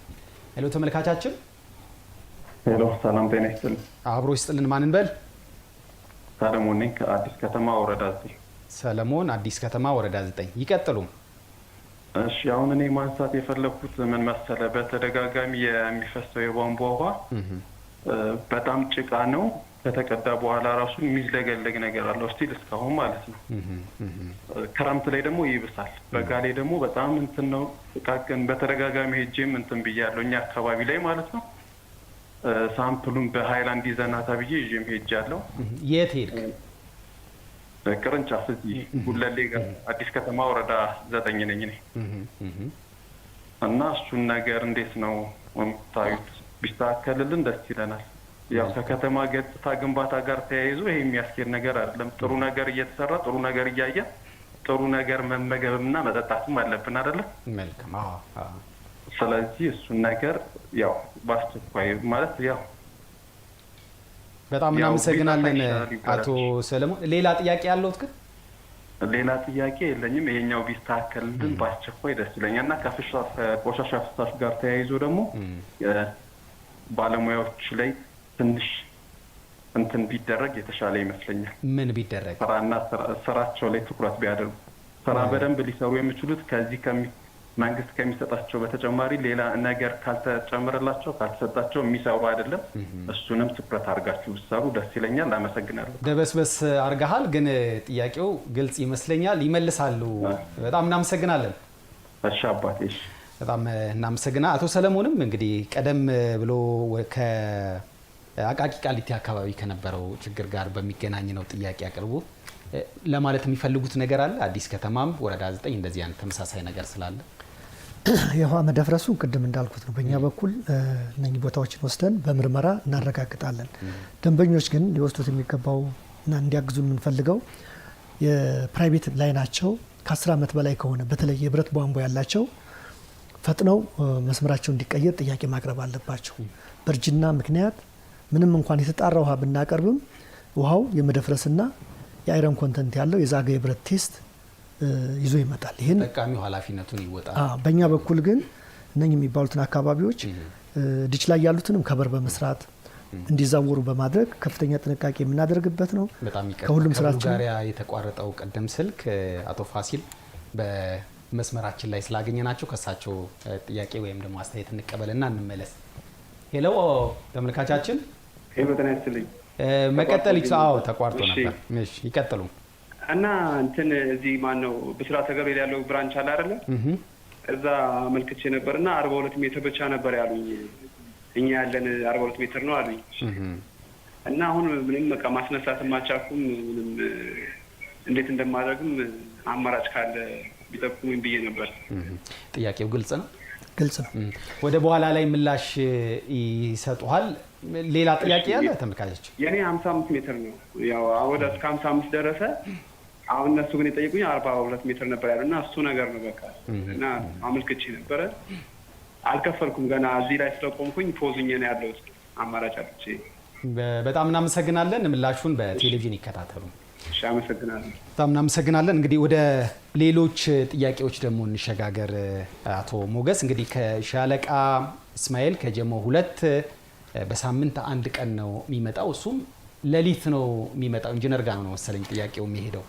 ሌሊት ነው የሚመጣው። ወረፋችን ከሆነ ለምንድን ነው ቀን የማይመጣው የሚል ጥያቄ ግልጽ ነው። ለምን አይመጣም? ትክክለኛ ጥያቄ ነው የጠየቁት። ይህን ጉዳይ እኛ ጋር ይታወቃል። ማለት በፕሮግራም ስናወጣ ቀንና ሌሊት አካባቢ ላይ የውሃ እጥረት ስላለ በቀንና በማታ ጊዜ ነው የምንሰጠው እና ብዙ የኮንዶሚኒየም ነዋሪ ስለሆኑ ቀን የደንበኞች ፎረም አለና ፎረሙን አሳትፈን አካባቢ ነዋሪ ጠይቀን ወደ ማታ እንዲቀየር የጠየቁን አግባብ ስለነበረ ነው ላለፉት 3 ዓመት ገደማ በዚህ በማታ ፕሮግራም። ከዛ በፊት ቀን ነበር ፕሮግራሙ፣ ግን ሰርተን ማታ ነው የምንገባው የሚል ጥያቄ ስለነመጣ ከደንበኛው ተነስተን የቀየር ነው። አሁንም መቀየር ምንም ችግር የለብንም። ይሄ ፕሮግራም ማስተካከል ስለሚቻል በቀን ፕሮግራም ማድረግ እንችላለን። እንዴት ነው የሚቀየረው? ካሁን በኋላ ደግሞ እኮስ አሁን መልሰን ምንድነው የምናደርገው? አካባቢው ነዋሪ እናናገርና የአብዛኛው ድምጽ ነው የምትጠቀሙና ፎረም ላይ የኮሚቴ ተወካይ የመሳሰሉትን ከዛው እናውጣጣና እሱ አግባብ ነው የምንፈታው እንጂ መፈታት በቀላሉ የሚፈታ ነው ማለት ነው። የማህበረሰቡ መስማማት ነው። ከዛ ውጪ አቶ አበበም ከቱሉ ዲምቱ ፕሮጀክት 12 እንዱ በበቂ ደረጃ ውሃ እየደረሰን አይደለም ብሏል። ይሄንንም አጥራለን እናንተ። እሺ ይሄኛውንም አካባቢ ሲገልጹ ገብቶኛል። በክራውን ኮንዶሚኒየም ጀርባው ጨሪ የምንለው አካባቢ ነው ካገላለጻቸው የገባኝ። የኛ ፍሳሽ ጣቢያ ጀርባ ያሉ ናቸው። እዚህ አካባቢ ላይ የማስፋፊያ ወይም አዳዲስ ቤቶች ግንባታዎች አሉና እነሱ ጋር በተያያዘ ነው በመደበኛነት እዛ አካባቢ ተጨማሪ ፕሮጀክቶችም ኮንዶሚኒየሞችም ሲጀምሩ የውሃ ፍላጎት ጨምሯል። ከዛ ውጪ ግን ቅድም አቶ ሞገስ እንደገለጹት ሰነድ አልባ ቤቶችም አብረው መጨመር ነገር ስለነበረ እነዚህ ደግሞ በቦኖ ተጠቃሚ ናቸው። ያላቸው ፍላጎት ከፍተኛ ሆኗል አሁን ከነበረውና ያው ወረዳ አስፈጽሞ ማምጣት ነገር ካልሆነ በስተቀር የሚቀረው ከኛም ግን የሚቀር ነገር ምንድነው? ተጨማሪ አካባቢ ኔትወርክ የሚጨምር ኔትወርክ ማስፋፋት ስራዎች እየሰራን ያለንበት ሂደት ነውና ይፈታል። ግን ይሄ በቅርቡ 1 ወር 2 ወር ገደማ የሚያልቅ ስራ ነው። ኦሬዲ ጀምረናል። በ2 ወር ውስጥ ተመልሰን መተናንተ ጠይቅ ምላሹ ችግር የለም። ከኛ ሳይድ ያለውን እንጨርሳለን። ግን ከነሱ ጋር የሚፈልጋል ይሄ የቦኖ አገልግሎት ከሆነ በተለይ ተጨማሪ ጥያቄዎችን ወረዳ አስፈጽሞ መምጣቱ ቅድም እንደተገለጸው ይጠብቃል። በእኛ በኩል ግን በዚህ በ2 ወር ውስጥ የምንጨርሰው ትልቅ ማስፋፊያ ስለሆነ ችግር የለም። ከቡልጋሪያ አቶ ፋሲል ያነሱት አለ ብስራተ ገብርኤል አካባቢ። ይሄ ደግሞ ወደ አቶ ሞገስ ነው መሰለኝ የሚሄደው። እሱ ላይ የሆነ ነገር ይበሉ። ከቡልጋሪያ የቀረበው የፍሳሽ ማንሳት አገልግሎት ጠይቀው የእሳቸው የፍሳሽ ሴፕቲክ ታንክ መኪና ከሚቆምበት 55 ሜትር ርቀት ላይ ስለሆነ ከ42 ሜትር በላይ ስለሆነ አንሰራም ብለው ተመለሱ የሚል ነው። እንግዲህ አንዱ የመልካም አስተዳደር ችግር ለብዙ ዓመታት ሲፈትነን የቆየው ይሄ ነው። ስለዚህ ይህን ችግር ለመፍታት የባለስልጣን መስሪያ ቤቱ በተለየ ሁኔታ ረጃጅም ሆዝ ያላቸው መኪኖች ገዝቶ አስገብቷል። ነገር ግን እንዲህ አይነት ጥያቄ ሲመጣ በትክክል ከተፈቀደው ስታንዳርድ በላይ መሆኑ ተረጋግጦ ተመለሳለሁ። ተመልካች ቀጥታ መስመራችን ላይ ስላሉ ሄሎ ተመልካቻችን ተቋርጧል። መቀጠል እንችላለን። ጥያቄያቸውን ለብራንች ያቀርባሉ። በልዩ ሁኔታ የሚስተናገዱ ናቸው። ምክንያቱም እንደ አይነት ስራ ሲሰራ ሆዝ ኦልሬዲ ተሽከርካሪ ይዞ ስለሚወጣ ለ42 ተጨማሪ ሆዝ ለመጠየቅና ለማዘዝ ጥያቄው መጥቶ ሲረጋገጥ ተጨማሪ ሆዝ በመስጠት የሚሰራ ነው። ስለዚህ ለተቋሙ ችግር አይደለም፣ ይቻላል። ሌላው አቶ ሰለሞን ቅድም ከአዲስ ከተማ ወረዳ 9 ካነሷቸው ጥያቄዎች በተጨማሪ ቆሻሻ ፍሳሽ ከሚያስወግዱ ባለሙያዎቻችሁ መካከል አንዳንዶች ተጨማሪ ገንዘብ የመፈለግ ነገር አለ ብለዋልና እንዲህ አይነት ሰራተኞችን እንዴት ነው የምትከታተሉት የሚለውን ነገር እንመለስበታለን። ቀጥታ መስመራችን ላይ ተመልካች አለን። ሄሎ፣ ጤና ይስጥልን። አብሮ ይስጥልን። ማን እንበል? ሞላ ከንፋስ ስልክ ከሃና ፉሪ ኮንዶሚኒየም። ሞላ ከሃና ፉሪ ኮንዶሚኒየም። ይቀጥሉ። የበልክ ቆጣሪ አለን ታች። የምን የበልክ ቆጣሪ የጋራ የሚባል ወደ ሮቶ የሚገባን ቆጣሪ አለን። ኢንዲቪጁዋል ደግሞ ቆጣሪ አለን እያንዳንዳችን ማለት ነው ነዋሪ። አሁን ዛሬ አጋጣሚ ነው ይሄን ፕሮግራም ሳይ 32,000 ብር ለቆጣሪው ክፈሉ ተብለን ለታችኛው ቆጣሪ ኢንዲቪጁዋል ደግሞ በእያንዳንዳችን ቆጣሪ እንከፍላለን። ስለዚህ ወደ ሮቶ ታች ለሚገባው እኛ ጋር ለሚደርሰው በአንድ ሜትር ኪዩብ 2 የክፍያ አይሆንም ወይ የሚል ጥያቄ ስላለኝ ነው አጋጣሚ ተጠቅሜ እዚህ መልስ እንዲሰጠን። የግልጽነት ጥያቄ ነው ማለት ነው። ሌላ ጥያቄ ያለዎት? ሌላ ያው እንደ ልማት ተነሽነታችን የሚሰጡት አገልግሎት ቆጣሪ ኢንዲቪጁዋል ለማጥረት የተደረገው ጥረት በጣም የሚያበረታታ ነው። በዚሁ እንዲቀጥሉ ሳተላይት ኦፊስ ከፍተው የሰጡን አገልግሎት ከምስጋና ጋር ይሄው እንዲቀጥል ነው። ለሌላውም ጊዜ ተደራሽ ለመሆኑ የሄዱት ርቀት የተሻለ ነው በሚል ነው። እችኛዋ ግን መለሱልን። በጣም እናመሰግናለን። መቀጠል እንችላለን። አቶ ሞገስ፣ ከስነ ምግባር ጋር የተነሳው ከደንበኞች አንዱ የምንፈልገውም ይህንን ችግር ለመፍታት የደንበኞች ፎረም ቴክኖሎጂ መጠቀም ብዙ ስራዎች እየሰራ ነው። ከ90 በላይ ፍሳሽ ተሽከርካሪዎችን አስገብተን በ24 ሰዓት ውስጥ የፍሳሽ ይነሳል ጥያቄ ለመስጠት ምላሽ ለመስጠት ተቋሙ ከመቼውም ጊዜ በላይ ትልልቅ ስራዎችን እየሰራ ነው። የስነ ምግባር ችግሩን ለመከላከል መጀመሪያ የተጠቀምነው እኛ ቴክኖሎጂ ነው። ከየትም ቦታ ፍሳሽ አንስቶ ማጣሪያ ጣቢያ መድፋት አይቻልም። ወርክ ኦርደር ስላለው የምንቆጣጠርበት መንገድ አለን ብለን እናስባለን። ነገር ግን ስራው ከሰው ንክኪ ነጻ እስካልሆነ ድረስ አሁንም አንዳንድ ሰራተኞች እንደዛ አይነት ዝንባሌ ካላቸው ደንበኞች በነጻ የስልክ ጥሪ 906 በመጠቀም ጥቆማ እያቀረቡ በጋራ ብንታገል እንመርጣለን። ከዘመናዊ ፍሳሽ ጋር የተገናኘ ሌላም እዚህ ላይ የምንጨምረው የቦሌ አራብሳ ኮንዶሚኒየም የፍሳሽ ማጣሪያ ጣቢያን እናነሳለን። በቀን 30,000 ሜትር ኪዩብ ፍሳሽ ለማጣራት እንግዲህ ወደ ስራ የገባ ነው። 240,000 የህብረተሰብ ክፍልም የሚያገለግልም ነው። እንግዲህ ከታለመለት ዓላማ አንጻር ከአገልግሎቱና በከተማዋ ጽዳት ላይ ምን ለውጥ አምጥቷል የሚለውን ነገር ከዚሁ ጋር አገናኝተን ብናነሳ የባለስልጣን መስሪያ ቤቱ በተለይ በእነኚህ ባለፉት 2-3 ዓመታት እና በዚህም ዓመት በጣም ትልቅ ስራ ከሰራቸው ውስጥ የፍሳሽ መሰረተ ልማቱን የማስፋፋት ስራ ነው። ላለፉት 50 ዓመታት የተሰሩ ስራዎችን ያክል ነው በ2 ዓመት ብቻ የሰራናቸው ስራዎች። በተለይ በኮየ ፈጬ ማጣሪያ ጣቢያ ከሎት 1 እስከ ሎት 3 ብለን ነው እኛ በፕሮጀክት ስያሜያቸው። ሎት 1 ያው ተመርቆ ስራ የጀመረው ነው። ይህም አሁን እዛ ያለውን ችግር 100% ለመፍታት ሎት 1 እና ሎት 2 ብለን የያዝናቸው ስራዎች ሲጠናቀቁ የኮየ ፈጬ ቅድም በቫኪዩም ትራክ የምንሰጠውን ሰርቪስ ሙሉ በሙሉ የሚያስቀር ይሆናል። እነኚህ ሁለቱ ሎቶችም አሁን 75% ላይ አድርሰናቸዋል። ምናልባት ከ2 ወር በኋላ ስራቸው ተጠናቆ አገልግሎቱ ሙሉ በሙሉ መስጠት የሚቻልበት ጊዜ ይሆናል። መልካም። የምስራቅ ተፋሰስ የፍሳሽ ማጣሪያ ፕሮጀክት ደግሞ ሌላኛው ነው። እንግዲህ በቀን 106,000 ሜትር ኪዩብ ፍሳሽ የሚያጣራ ነው። ይሄ ከ1 ሚሊዮን በላይ ነዋሪዎችንም የሚያገለግልም ነው። የፕሮጀክቱ ሂደት ገና ግዢን ጨምሮ 30% ላይ ነው ያለውና በዚህ መነሻ ከተያዘለት ጊዜ አንጻር በምን ያክል ፍጥነት እንግዲህ ስራው እየተሰራ ነው ማለት እንችላለን? እንግዲህ አራብሳ ውስጥ ካሉት ስራዎቻችን ቅድም ካነሳነው ውስጥ የፍሳሽ መሰረተ ልማት ዝርጋታና ግንባታ አንዱ የምስራቅ ተፋሰስ ነው።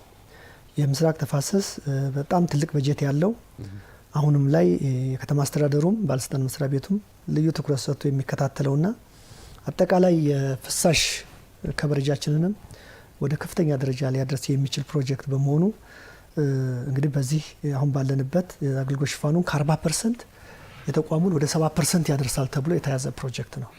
ስለዚህ አሁን በተያዘለት እቅድ መሰረት በጥሩ ሁኔታ እየሄደ ያለ ፕሮጀክት ነው ብለን ነው የምንወስደው። መልካም። ከዚሁ ጋር ተገናኝቶ እንግዲህ ፍሳሽ እንዲነሳላቸው ነዋሪዎች ጥያቄ ወደ እናንተ ያቀርባሉ። ቀድሞ ክፍያዎችን ይፈጽማሉ። ፍሳሹ ከመነሳቱ ቀደም ብሎ እናንተ ሄዳችሁ ባለማንሳታችሁ ማለት ነው። አሁን በቅርቡ እንግዲህ ከኮሪደር ልማትም ጋር ተያይዞ የደንብ ባለስልጣን ከፍተኛ ቅጣት እየጣለ ያለበት ሁኔታ አለ። ለእናንተ ክፍያው ተፈጽሟል፣ ግን በቶሎ በእናንተ ባለማንሳታችሁ ምክንያት አንዳንድ ግለሰቦችም ሊሆን ይችላል ድርጅቶች ለሌላ ቅጣት የመዳረጉ ሁኔታዎችም እያስተዋል እንገኛለንና ይሄን ችግር አስተውላችኋል? እንዴት ነው ጎን ለጎን እያስኬዳችሁ ያለው የሚለውን ነገር እናነሳለን። አንድ ተመልካች አንዴ ተቀብለን እንመለስ። ሄሎ ተመልካቻችን። ሄሎ ጤና ይስጥልን። አብሮ ይስጥልን። ማንን በል? አብነት እባላለሁ። አብነት ከየት ነው? ከቱሉ ዲምቱ።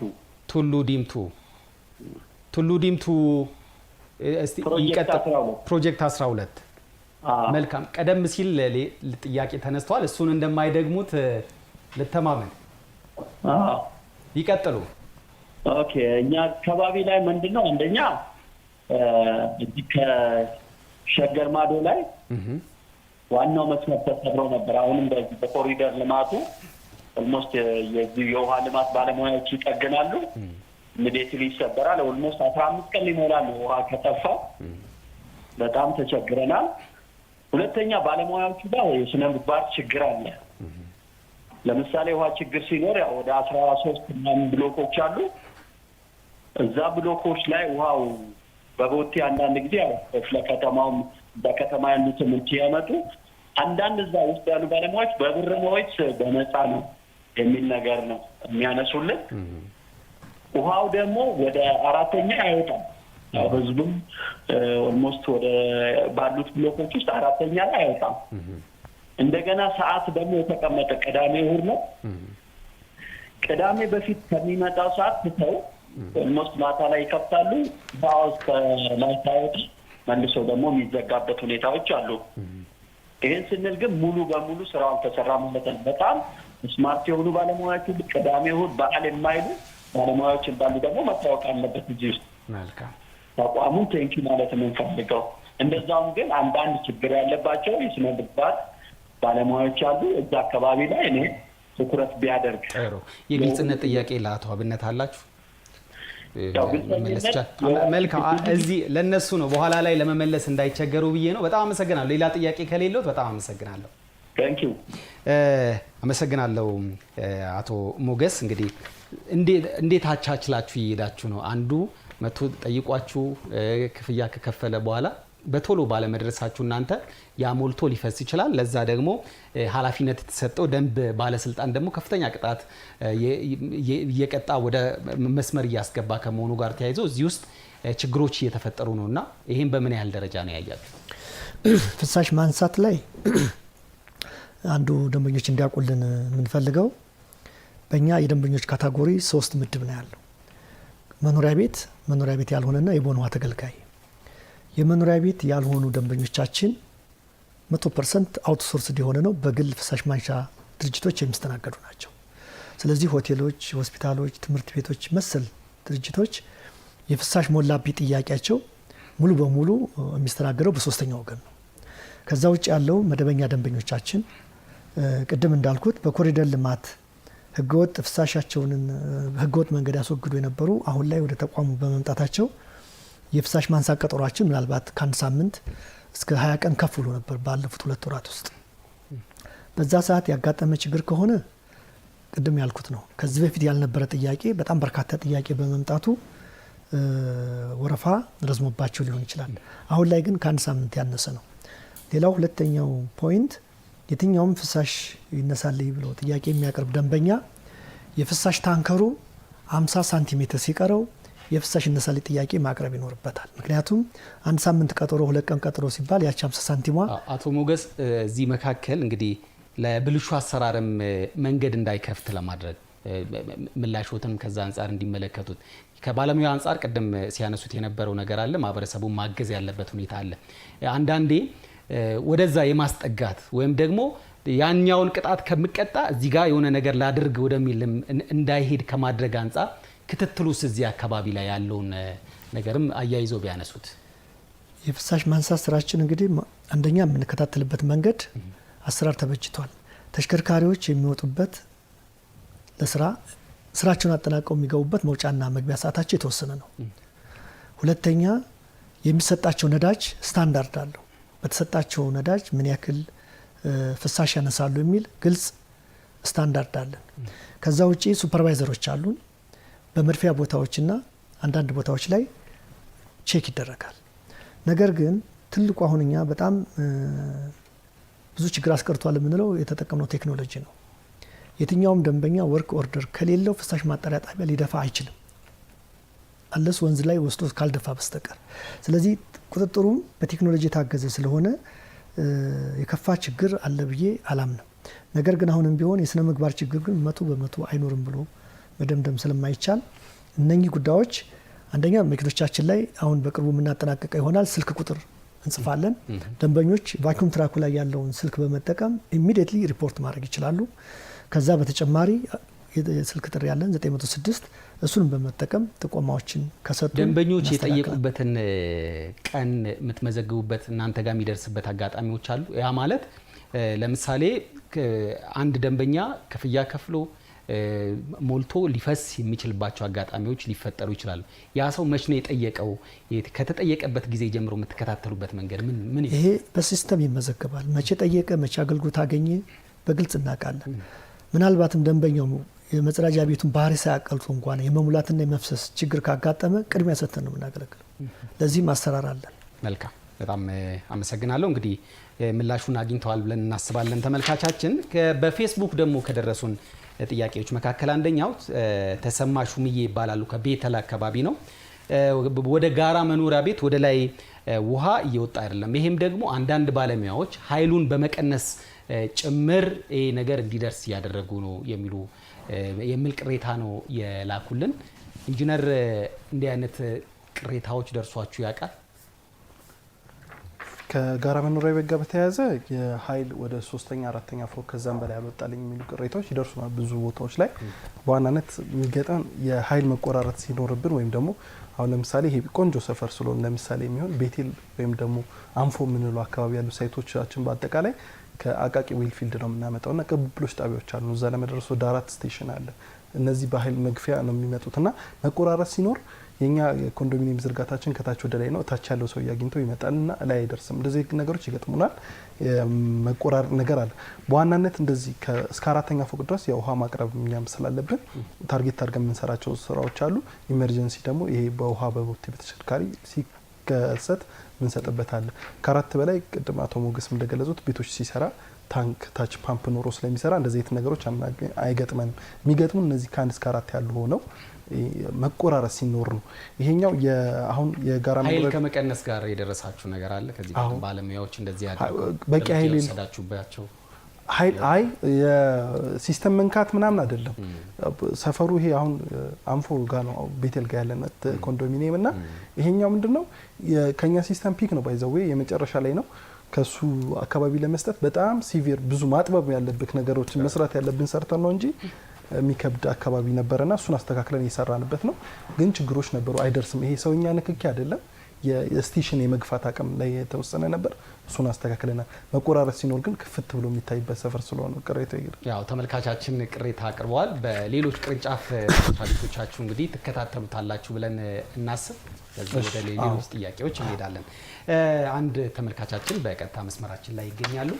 ሄሎ ተመልካቻችን። ሄሎ ሄሎ፣ ጤና ይስጥልኝ። ጤና ይስጥልኝ። ማንን በል? ዘሪሁን እባላለሁ። ዘሪሁን ከየት ነው? ከወረዳ 14 ሀና ሰፈራ። ሀና ሰፈራ። ይቀጥሉ። እኛ አካባቢ ላይ በጣም የከፍተኛ ውሃ ችግር አለና ከዚህ በፊት ውሃ ልማት እንግዲህ ውሃ በቦኑ እንኳን ለማግኘት በጣም ከፍተኛ ችግር ነበረ። እሱንም ይሄን አስል ችግሩን የቀረፉ ስላልሆነ ሄሎ ለዛ ነበረ ችግሩን እየቀረፉ ስላልሆነ እና ወደ እንትን ደግሞ ባለፈው ቴሌቪዥን ክፍት ይሁን ትንሽ እየረበሸ ነው እዚህ ትንሽ የድምጽ እየረበሸ ስለሆነ ቴሌቪዥኑን ይዝጉት። ቴሌቪዥን ማብራት የለም። ይቀጥል። የሆነ የሚያስተጋባ ድምጽ እየሰማው ስለሆነ ላውድ ላይም ከሆነ ወይ ስልኮት ላውድ ላይ ነው። ላውድ ማጥፋው? አዎ እየረበሸ ስለሆነ አሁን በስርዓቱ መደማመጥ እንችላለን። ይቀጥል ውስጥ ከፍተኛ የውሃ ችግር ነበረን እኛ ሰፈር ላይ ሰፈራ ማለት ነው እና ሰፈራ ጋራውዳ ልዩ ቦታ የሚባለው ቦታ ላይ በጣም ከፍተኛ የውሃ ችግር የህዝብ እንግልት ነበረ። ይሄ እዚህ ያሉት ውሃ ልማቶች ምንም አይነት ቀደም ሲል ኢንተርቪው ላይ የተገኙ ኖት ኢንተርቪው ላይ የተገኘው ነኝ። ይቀጥሉ እና እኛ የምናስተዳድረው ነፃ አገልግሎት ነው የምንሰጣና በኮሚቴ ህዝብ መርጦ ከዛ ውሃ ልማት ስንመላለስ በጣም ምንም ይሄን አክል እንደሰውን ቆጠረም የለም። በሁለተኛ ጥቅምት ወር ላይ ነበረ ያመለከትነው የውሃ ቦኖ እስከ ዛሬ ያው እስከ ትናንትና ድረስ ኢንተርቪው እስከተሰጠን ድረስ ምንም ልባት አላገኘንም። የግልጽነት ጥያቄ ቀደምም ሲመለስ ስለነበረ ምን መጠየቅ 5 ሰው ምናምን እንደዛ አይነት ጥያቄዎችን ቀደም ስትጠይቅ ነበረ ኢንጂነር። እስቲ መጠየቅ ትችላል? የግልጽነት ጥያቄ የምትከፈለግ ቀደም ኢንተርቪው ላይም የነበሩ ተመልካቻችን ስለሆነ የቦኖ አገልግሎት የቦኖ አይ ቀደም አቶ ሞገስ የመለሱት ነው እሱ ነው የተያዘው የሌለው። መልካም ተመልካቻችን እንግዲህ ቅድም ተመልሷል። በቀጣይነትም ለማለት የሚፈልጉት ነገር አለ አቶ ሞገስ? ለምሳሌ ቀጣይነትም እናንተን ማግኘታችን ከፍተኛ እድለኛ ነን እንደውም እና በጣም ህዝብን እያገዛችሁ ከዚህ በፊትም የሆነ ኢንተርቪው ላይ ቀርቤ ነበረና በዛም ያገኘነው ነገር አለ። አሁንም ደግሞ ከእኛ ጎንና ከህዝብ ጎን ብትሆኑ በጣም ጥሩ ነው። ይሄ በየመስሪያ ቤቱ እንደዚህ እየዞራችሁ የሚጠይቁ ነገር ለህዝብ በጣም አሪፍ ነው። በጣም ጥሩ። እስቲ እዚህ አቶ ሞገስ ማሟላት ያለባቸው ነገር እንዲያሟሉ ምን ማለት ይፈልጋሉ? እሺ የቦኖ ጥያቄያቸውን ቅድም ባልኩት መሰረት የቦኖ መመሪያ ማሻሻያ ስላደረግን የቦኖ ጠያቂዎች ስም ዝርዝር በወረዳ በኩል ታግዞ የወረዳ ደብዳቤ ታክሎበት ወደ ቅርንጫፍ ጽሕፈት ቤቱ ከደረሰ እሱን አይተን አገልግሎት የሚያገኙበት ሁኔታ ይመቻቻል። ምናልባት የመመሪያ መሻሻል መረጃ አለመኖር ካልሆነ በስተቀር እና ቅድም ያልኩትን አትሊስት ሚኒመም ሪኳየርመንት ለአንድ ሰው ለሁለት ሰው ቦኖ ውሃ እናስገባም። ሚኒመም ሪኳየርመንቱን ካሟሉ አንዱ የውሃ ፍትሐዊ ማረጋገጫችን ቦኖ ስለሆነ ጥያቄያቸውን በወረዳ በኩል ወደ ቅርንጫፍ ጽሕፈት ቤቱ እንዲያመጡ ይደረግ። በዛ መልኩ ምላሽ ማግኘት ይችላል ማለት ነው። አቶ አብነት ከቱሉ ዲምቱ አካባቢ ነው። እሳቸውም እንግዲህ ከባለሙያዎች ስነ ምግባር ጋር እንዲሁም ደግሞ ወደ አራተኛም ውሃው እየወጣ እንዳልሆነ አንስተዋልና በዚህ ጉዳይ ላይ አቶ አብነትና አቶ አበበ ተመሳሳይ ከፕሮጀክት 12 ያነሱ ጥያቄ ነው። እሁድ ፈረቃ ቅዳሜ ያሉት ትክክለኛ ጥያቄ ነው። ወደ 3 ከኮሪደር ጋር በተያያዘ የተወሰነ ከፍተኛ መስመር ስብራት ተደጋጋሚ ገጥሞን ነበረና ኦልሞስት ትላንትና ገና ነው መስመር ሙሉ በሙሉ ሪሎኬት አድርገን የጨረስ ነው። እሳቸው ወደ 15 ቀን አሉ። እስከ 21 ቀን ድረስ ያጡ ደንበኞች አሉ። ያ ማለት በመስመር የምንሰጣቸው እውቅና ያለው ነው እንደ ተቋምም ግን በመኪና ውሃ በቡቴ ነው ያቀረብ ነው። በዚህ አማራጭ ያው ግፊት ኖሮት እንደዛኛው ላይወጣልን ይችላል። ሰው በጀሪካን እየሰጠ ነበር የነበረው። ትክክለኛ ጥያቄ እየጠየቁት ነው። ቀጣይ ግን ሙሉ በሙሉ የሚፈታ ነው። አሁን አዘዋውረን ትላንትና ስለጨረስን ሙሉ በሙሉ በፕሮግራማቸው በወጣው መሰረት የሚደርስ ነው። እሳቸው የገለጹት ይሄ መቼ የሚለውን መልሰን ፕሮግራም ፈረቃው በዛው ነው የሚቀጥለው። ማስተካከያም ካለ ሌላ ሲስተም ማስተካከያም እየሰራን ስለሆነ ቴስት ተደርጎ ሙሉ ነገ ስለሚያልቅ ያልቃል። ውሃ ቦቴ አገልግሎት ጋር ግን ሙሉ በሙሉ በእንደዚህ በኢመርጀንሲ ለየትኛውም አካባቢ በአስቸኳይ ጉዳይ ወይ ስብራት እንደዚህ ውሃ ቦቴ ሲስተማችን ሲቋረጥ የምንሰጠው ሙሉ በሙሉ ነፃ ነው። ምንም ክፍያ የለውም። ቅድም አቶ ሞገስ እንዳሉ ቅሬታ ካለ ወዲያው የእኛ ጋር ፎረሞች ምን ያሉትን እዛው ማስተባበር መጠየቅ ይችላሉ። የኛ በየቅርንጫፉ ያሉ የስርጭትም የቅርንጫፍ ኃላፊዎች አሉ። ከዛ በተጨማሪ ደግሞ 906 በቀላሉ ቶሎ መረጃ መስጠት ይቻላል እና ይሄ ግን በቀጣይነት ፕሮጀክት 12 ያሉትን የተነሱት በሙሉ የሚፈታ ነው። እስካሁን የነበረው ግን አንድ 3 ሳምንት ያህል ችግር ገጥሞ ነበር። ቅድም አቶ ሞላ ከሀና አፉሪ ኮንዶሚኒየም አካባቢ ከቆጣሪ ጋርም ተገናኝቶ ያነሱት ጥያቄ ነበር። በግላቸውም እንዲሁም ደግሞ በጋራ ባላቸው ቆጣሪ ላይ ከፍተኛ ክፍያ ተጠይቀናል የሚል ሀሳብና የግልጽነት ጥያቄም ይመስለኛል የጠየቁት። እዚህ ላይ የሆነ ነገር እንበል። ሀና አፉሪ ኮንዶሚኒየም ጥያቄያቸው በበልክ ሜትርም በተናጠል ቆጣሪም ሂሳብ እየተጠየቀ ነው የሚል ነው። አሁን ጥያቄ 32,000 ብር ተጠየቅን ያሉት የበልክ ቆጣሪ ነው። ደንበኞች እዚህም ጋር በመረጃነት እንዲወስዱልን የምንፈልገው የትኛውም ህንፃ ከG+4 በላይ ያለ ህንፃ በእኛ የውሃ ኃይል መጨረሻው ህንፃ ጫፍ ላይ ውሃ መውጣት አይችልም። ስለሆነም ከG+4 በላይ ያሉ ህንፃዎች የግድ መሬት ላይ ውሃ ማጠራቀሚያ ኖሯቸው በፓምፕ ተገፍቶ ወደ እያንዳንዱ ቤት እንዲገባ ነው የወተር ሰፕላይ ዲዛይኑም የሚሰራው። ፕራክቲካሊም ውሃው መውጣት የሚችለው በዛ አግባብ ብቻ ሲሆን ነው። ስለሆነም ውሃ ቀድሞ ወደ ውሃ ታንከር ሲገባ መለካት አለበት። ለዛ በልክ ሜትር የሚባል እናስገባለን። ይሄ በልክ ሜትር እንደውም ብዙዎቹ ከG+4 በላይ ያሉት ቅድም ያልኩት ቤቶች እንኳን ስራውን ባይጨርስ በበልክ ሜትሩ ሰው ውሃ እያገኘ ይቆያል። ነገር ግን ፓምፑም ውሃ ማጠራቀሚያውን ተሰርቶ ከተጠናቀቀ የበልክ ሜትሩ ሚና ላይ ኳሱ የውሃ ማጠራቀሚያው መሬት ላይ ያለው ሪዘርቫየር ተበላሽቶ ውሃ ቢፈስ መቆጣጠሪያ ነው። ሁለተኛ ከህንፃው ጫፍ እስከ ግራውንድ ድረስ ባሉት እያንዳንዱ ቤት ፍሳሽ ቢኖር የግለሰቡ ቆጣሪ ይቆጥረዋል። ራይዘሩ ላይ ያለውን ፍሳሽ የሚቆጥረው በልክ ሜትር ነው። ስለዚህ በልክ ሜትር ውሃ ሰዎች ያለ አግባብ ያባከኑት ካለ የምንቆጣጠርበት ነው። ስለሆነም 32,000 የበልክ ልዩነት መጣና ከፈልን ሲሉኝ ምክንያቱ ሊሆን የሚችለው የባከነ ውሃ እያንዳንዱ ቆጣሪ የማያውቀው በበልኩና በእያንዳንዱ ሜትር መካከል ባለው የውሃ መስመር ዝርጋታ ውስጥ የባከነ ውሃ አለ ማለት ነው። ስለዚህ ይሄ የሚያመለክተው ወይ የውሃ ታንከራቸው ግራውንድ ላይ ያለው ወይም ህንፃው አናት ላይ ያለው ያፈሳል፣ ወይም ደግሞ ከግራውንድ ጀምሮ እስከ ህንፃው አናት ላይ ያለው ኢሌትና አውትሌት ራይዘሩ ያፈሳል፣ ወይንም ደግሞ ኢሌጋሊ የውሃ ቆጣሪው የማይሰራ ውሃ የሚጠቀም የህንፃው ነዋሪ ያለ ማለት ነው። ስለዚህ ብዙ ትርጉም ያለው ስለሆነ በልክ ሜትሩ ለነዋሪዎቹ መቆጣጠሪያ መሳሪያ ማለት ነው። ስለዚህ ከዛ ውጪ የበልክ ሜትሩ ስህተት ካለ በልክ ሜትሩ ይመረመራል። ስለዚህ ይሄ 32,000 በእርግጠኝነት የረጅም ወራት ነው የሚሆነው ባለን ልምድ። ስለዚህ በልክ ሜትር ይቀጥላል፣ ኢንዲቪጁዋል ሜትር ይቀጥላል። የበልክ ሜትርና የኢንዲቪጁዋል ሜትር በየ3 ወሩ እና በየ6 ወሩ እየተሰላ ነዋሪዎች የሚከፍሉት ነው። ስለዚህ ሁለቱም ክፍያ የግድና ይቀሪ ነው ማለት ነው ፍሳሽ እስካለ ድረስ። አንድ በስልክ ከደረሰን መካከል ኮተቤ ኪዳነ ምሕረት አካባቢ አድዋ ቀጠና ሲሲኒ ስሙን አሳስቼ ከሆነ ይቅርታ ጠይቃለሁ። 1 ዓመት በላይ ውሃው እየፈሰሰ ይገኛል። ማንም መጥቶ እንግዲህ የጠገነ አካል የለም ተብሏልና እዚህ ላይ አጠር ያለ የምትሉት ነገር አለ?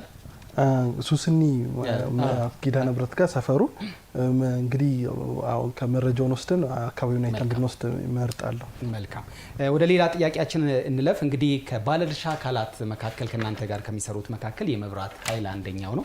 እንግዲህ የመብራት መቆራረጥ ደግሞ የውሃ ስርጭት ላይ ከዛ ውጪ ደግሞ ሞተርና ፓምፖቻችሁ በተደጋጋሚ ለብልሽትና ለመቃጠል ችግር እንዲዳረግ ያደረገ ስለመሆኑ በሪፖርታችሁ ላይ ተመልክተናል።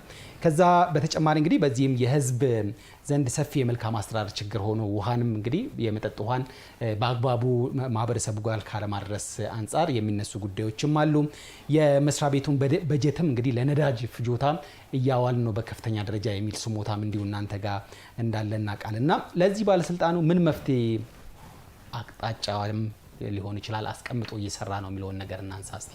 ከመብራት መቆራረጥ ጋር ተያይዞ ያለውና እሺ ከመብራት መቆራረጥ ጋር ያው ልክ እንደኛ ተቋም መብራት ኃይልም በተቻለ አቅም ራሳቸውን አገልግሎቱን ለማሳለጥ የሚሰሩበት አግባብ አለ። ለውጥ የለም አልልህም፣ በጣም መሻሻሎች አሉ። በተለይ በምስራቁ አካባቢ ያለውን የአዲስ አበባ ሁኔታ እነዚህ ከለገዳዲ ክፍል 1 እና 2 የከርሰ ምድር ፕሮጀክቶቻችን ጋር ሙሉ በሙሉ ከነበረው ከነዋሪም ከኢንዱስትሪዎችም ለይቶ አዲስ ዝርጋታ እንደ ተቋም ከፍለን አገልግሎቱን ሰጥተው ነው። አሁን እዛ ላይ መሻሻሎች አሉ። ለኛ ግን ነባር ከተሞች ብዙ ከኢንዱስትሪ ጋር የሚያያዙ ነገሮች ያሉባቸው ላይ የኃይል ፍጆታ ከፍ በሚልበት ጊዜ የመብራት መቆራረጥ፣ ሌሎች መሰረተ ልማት እነሱም ጥገና ይኖራቸዋል፣ ይገጥማል። መሻሻል ያለው ከመነጋገር ለውጦች አሉ። በደንብ የሚታይ ነገር አሁን አምና እንደነበረው ዘንድሮ ነው ልልክ አልችልም። በደንብ ለውጦች የምናይባቸው አሉ፣ ግን ሙሉ በሙሉ አልተቀረፈም። ያ ደግሞ ካልሆነ ግዴታ እኛም ነዳጅ አቅርቦት ሙሉ በሙሉ አንሸፍንም። በተለይ ዋና ዋና ትልቅ ስቴሽኖች ብዙ አካባቢ የሚያሳጡትን ወሳኝ ጉድጓዶችን ምንም ሶርስ አማራጭ የሌላቸውን ሌላ የውሃ መገኛ የሌላቸውን እንጠቀማለን። መሻሻል ቢኖርም ግን አገልግሎትን ደግሞ ልክ እንደፈለግ ነው አይደለም። አንተ እንደገለጽከው ደግሞ የውሃ ፓምፕ አንዳንዴ ፓወር ከፍተኛ ኃይል ሲመጣ የማቃጠል ሞተር ብልሽት ይገጥመናል። ንግግር ማሻሻያ፣ መሰረተ ልማት ማስተካከል ያው በተቋሙ በኩል ረጅም ዓመታት የእኛን ውሃ መገኛ ስቴሽኖችና የውሃ መግፊያ ጣቢያዎችን በዋናነት ለብቻችን ወይም ዴዲኬትድ ላይ የምንለውን እንዲዘረጉልን ብዙ አድርገን የሰራንባቸው አሉ። በዋናነት እነሱም ጋር ደግሞ ተመሳሳይ ዘመናዊ የማድረግ መስመሮችን አሁን ከኮሪደር ጋርም ተያይዞ እንደገና እዚሁም ከማስፋፊያ ስራዎች ጋር በተያያዘ የኃይል ስቴሽኖችን የማስተካከል ስራዎች አሉ። ግን ወጥ ሆኖ ካምና ይሻላል እንጂ ያው ሙሉ በሙሉ ተቀርፏል ማለት አንችልም። መልካም። የባለስልጣኑ እንግዲህ ስልጣንና ተግባራት ውስጥ ቁጥር 8 ላይ ያለው ባለስልጣኑ አጣርቶ የሚያቀርበውን ውሃ አስፈላጊ ሆኖ ሲገኝ አጠቃቀሙን ሊወስን ወይም ደግሞ እንዲሁ ወይም ሊገድብ ይችላል። ከዛም ውጪ እንግዲህ 9 ላይ የውሃ ማጣራት፣ ማከፋፈል፣ መሸጥ፣ የፍሳሽ መስመር መዘርጋት፣ መስመር የማስቀጠያና የመገልገያ ፈቃድ ይሰጣል፣ ይቆጣጠራል የሚል ነገር አለው። በከተማዋ ደግሞ በተቃራኒው የመጠጥ ውሃ መሸጥ ለባለስልጣኑ ብቻ ተሰጥቶ ባለበት ወቅት በቦቴ ውሃ እየዞረ የሚሸጥባቸውን ሁኔታዎችን እናስተውላለን። እነዚህ ነገሮች አይጣረሱም? እንዴት ነው የምትመለከቱት? አጠራርገን እችኛዋና ውሃ በቦቴ ፈቃደኛ ሰጥተነው አገልግሎት እየሰጠ የለም። ሙሉ በሙሉ ህገወጥ እንመለከታለን። አዎ አለ። ህገወጥ ተግባራዎች ናቸው። ብዙ ጊዜ ከአቶ ሞገስ የሚጨምርበታል ከእንደዚህ የፍትህ ኬዝ ወይም ደግሞ ወደ ህግ ኬዝ የምናሄድበት ነው እኛ ያለው እንጂ ሙሉ በሙሉ ውሃ አገልግሎት ፈቃድ ሰጥተን እስካሁን እየሰጠ ነው። የቦቴ አገልግሎት የለንም። በኮንስትራክሽን ግን ብዙ ጊዜ የሚገጥመው ምንድነው? በኮንስትራክሽን ግንባታ ከኛ ፍሳሽ ማጣሪያ ይሆናል ከተለያዩ የወንዝም ከምንም አድርገው የሚጠቀሙ ወይም ከከተማው ውጭ የሚመጡ አሉ። ያ በኮንስትራክሽን ስም ነው የሚመጣው። ለግንባታ ተብሎ መከልከል አትችልም። አትከታተሉም እናንተ? እንዲህ አይነት ማጭበርበሮች ምናልባት ሊኖሩ ይችላሉ ብላችሁ እኛ የምናገኛቸውን ወደ ህግ ኬዝ ምን አድርጋችሁ ታውቃላችሁ? ወደ ህግ ኬዝ እንመራቸዋለን እነሱኛዎቹን። ግን አሁን ብዙ የምታያቸው ኮንስትራክሽን ስም ወይ ደግሞ የሆነ ሎጎ ተለጥፎበት ከዛ ውጭ ደግሞ ውሃማ አገልግሎት ይሰጣሉ ብሎ የምታገኘው ነው የምጠይቀው። ምክንያቱም የኛን ስልጣን የሚጋፋን ስለሆነ ማለት ነው። ከዛ ውጭ ያለውን ግን በኮንስትራክሽን የሚጠቀሙ ለአረንጓዴ ልማት ምናምን የመሳሰሉትን አሁን ደግሞ እንደ ከተማዋ ልማት ብዙ ስራዎች ስላሉ ከኮንስትራክሽን ጋር በተያያዙ ኮሪደር የመሳሰሉ ጋር የሚወጡ አሉ። ያንን አንዳንድ ሆቴሎች በስማቸው ጭምር እየለጠፉ የቦቴዎቹ ላይ የሚሸጡ ሁሉ እንዳሉ ኤኤምኤን ደርሶበታል። እዚህን አልተመለከታችሁም እናንተ? እኛ የምናገኘውን ነገርኩ። ቁጥሮች ስልክ ቁጥሮች ለጥፈው አገልግሎት የሚለውን ሶርስ ተከታትለን እርምጃ ያስወሰድናቸው ፍርድ ቤት የምናቀርባቸው ነገሮች አሉ። ከዛ ውጪ ግን ያሉትን ያልተለጠፈውን ማታገኘው ማተከታተለው አለ። ሙሉ በሙሉ ግን ትሬስ አድርገ ነው ይሄን ሁሉ በሙሉ ተቆጣጥረና ማለት አንችልም። እኛም ደግሞ በዋናነት ለህብረተሰቡ ግንዛቤ ስለዚህ የጋራ ሀብት በዚህ በኩል እየባከነ ነውና ምንድነው ሊሉን የሚችሉት? እዚህ ውሃ ሽያጭ ላይ የመጀመሪያው ዋና ፍሳሽ የሰጠው ፍቃድ የለም። አንዳንድ ድርጅቶች ግን ጉድጓድ እስከ መቆፈር ድረስ በጣም ትልቅ ጉድጓዶችን ቆፍረው መኪና ገዝተው ውሃ ከተማ ውስጥ የሚያሰራጩ እንዳሉ ደርሰንባቸው እነኚህን እስከ ፍርድ ቤት አድርሰናል። ክስ እስከ መመስረት ሄደናል። ሌላው እያደረግን ያለነው በተለይ ጉድጓድ የቆፈሩትን ፍቃድ ከሌላቸው ለምን ቆፈሩ የሚል ጥያቄ እያነሳን ነው። ህጋዊ ፍቃድም አግኝተው በድብቅ ውሃ የሚሸጡትን ደግሞ ጠርተን አወያይተን ይሄ ጉዳይ ቅጣትም ወጥቶለታል። ባይዘወይ በታሪፍ ይህን ያክል ቅጣት እንደሚያስከትል ገልጸን ስልጠና ጭምር ሰጥተን አሁን ብዙዎቹ ወደ ትራክ ውስጥ የገቡ ናቸው። ነገር ግን የሚጠጣን ውሃ ለግንባታ የሚጠቀም ብዙ ከተማ ውስጥ ህንፃ ገንቢ ስላለ ከፍሳሽ ማጣሪያ ጣቢያ ተጣርቶ ከመጠጥ ውጪ ለሌላ አገልግሎት ይውላል ያልናቸው ውሃዎች እንደ ቼክ ፖይንት ተወስደው እነኚህ ውሃን ለግንባታ የሚጠቀሙ ሰዎች ያን እንዲጠቀሙ ፈቅደናል። ነገር ግን ይህንን የግንባታ ውሃ ወስደው ግንባታ ለሚገነባ ድርጅት ሊሸጡ ይችላሉ። እዚህ ጋር ነው እንግዲህ ጣልቃ ማንገባው። ነገር ግን መጠጥ ውሃ ነው ብሎ የሚሸጥ በፍጹም በዋና ፍሳሽ ፍቃድ የለውም። ሲፈጽሙ ያገኘናቸውም እስከ ፍርድ ቤት ክስ መስርተን ውሳኔ ባይሰጥም እዚህ ጉዳይ ላይ ያደርሰናል ማለት ነው። በጣም እናመሰግናለን። እንግዲህ የተወዳችሁና የተከበራችሁ ተመልካቾቻችን በአዲስ አበባ ውሃና ፍሳሽ ባለስልጣን የስራ እንቅስቃሴውን የተመለከተው የዛሬው አገልጋይ ፕሮግራማችን ይሄን ይመስላል። እንግዶቻችን ለነበረን ጊዜ በጣም እናመሰግናለን። ሰፊ ነው እናንተ እያከናወናችሁ ያላችሁት። አቶ ሞገስ አርጋው በአዲስ አበባ ውሃና ፍሳሽ ባለስልጣን የደንበኞች አገልግሎት ምክትል ዋና ስራ አስኪያጅ፣ እንዲሁም ደግሞ ኢንጂነር ሄኖክ ማናዬ የውሃና ስርጭት ዳይሬክተር ከኛ ጋር ለነበራችሁ ጊዜ አመሰገንን። ተመልካቾቻችን ሳምንት በሌላ ተቋም እንዲሁ አገልጋይ ተመልሶ የሚያገኛችሁ ነው የሚሆነው። ለነበረን ጊዜ በጣም አመሰግናለሁ። አፈወርቅ አለሙ ነበርኩ ከመላው ስቱዲዮ ባለሙያዎች ጋር በመሆን ሰናይ ምሽት።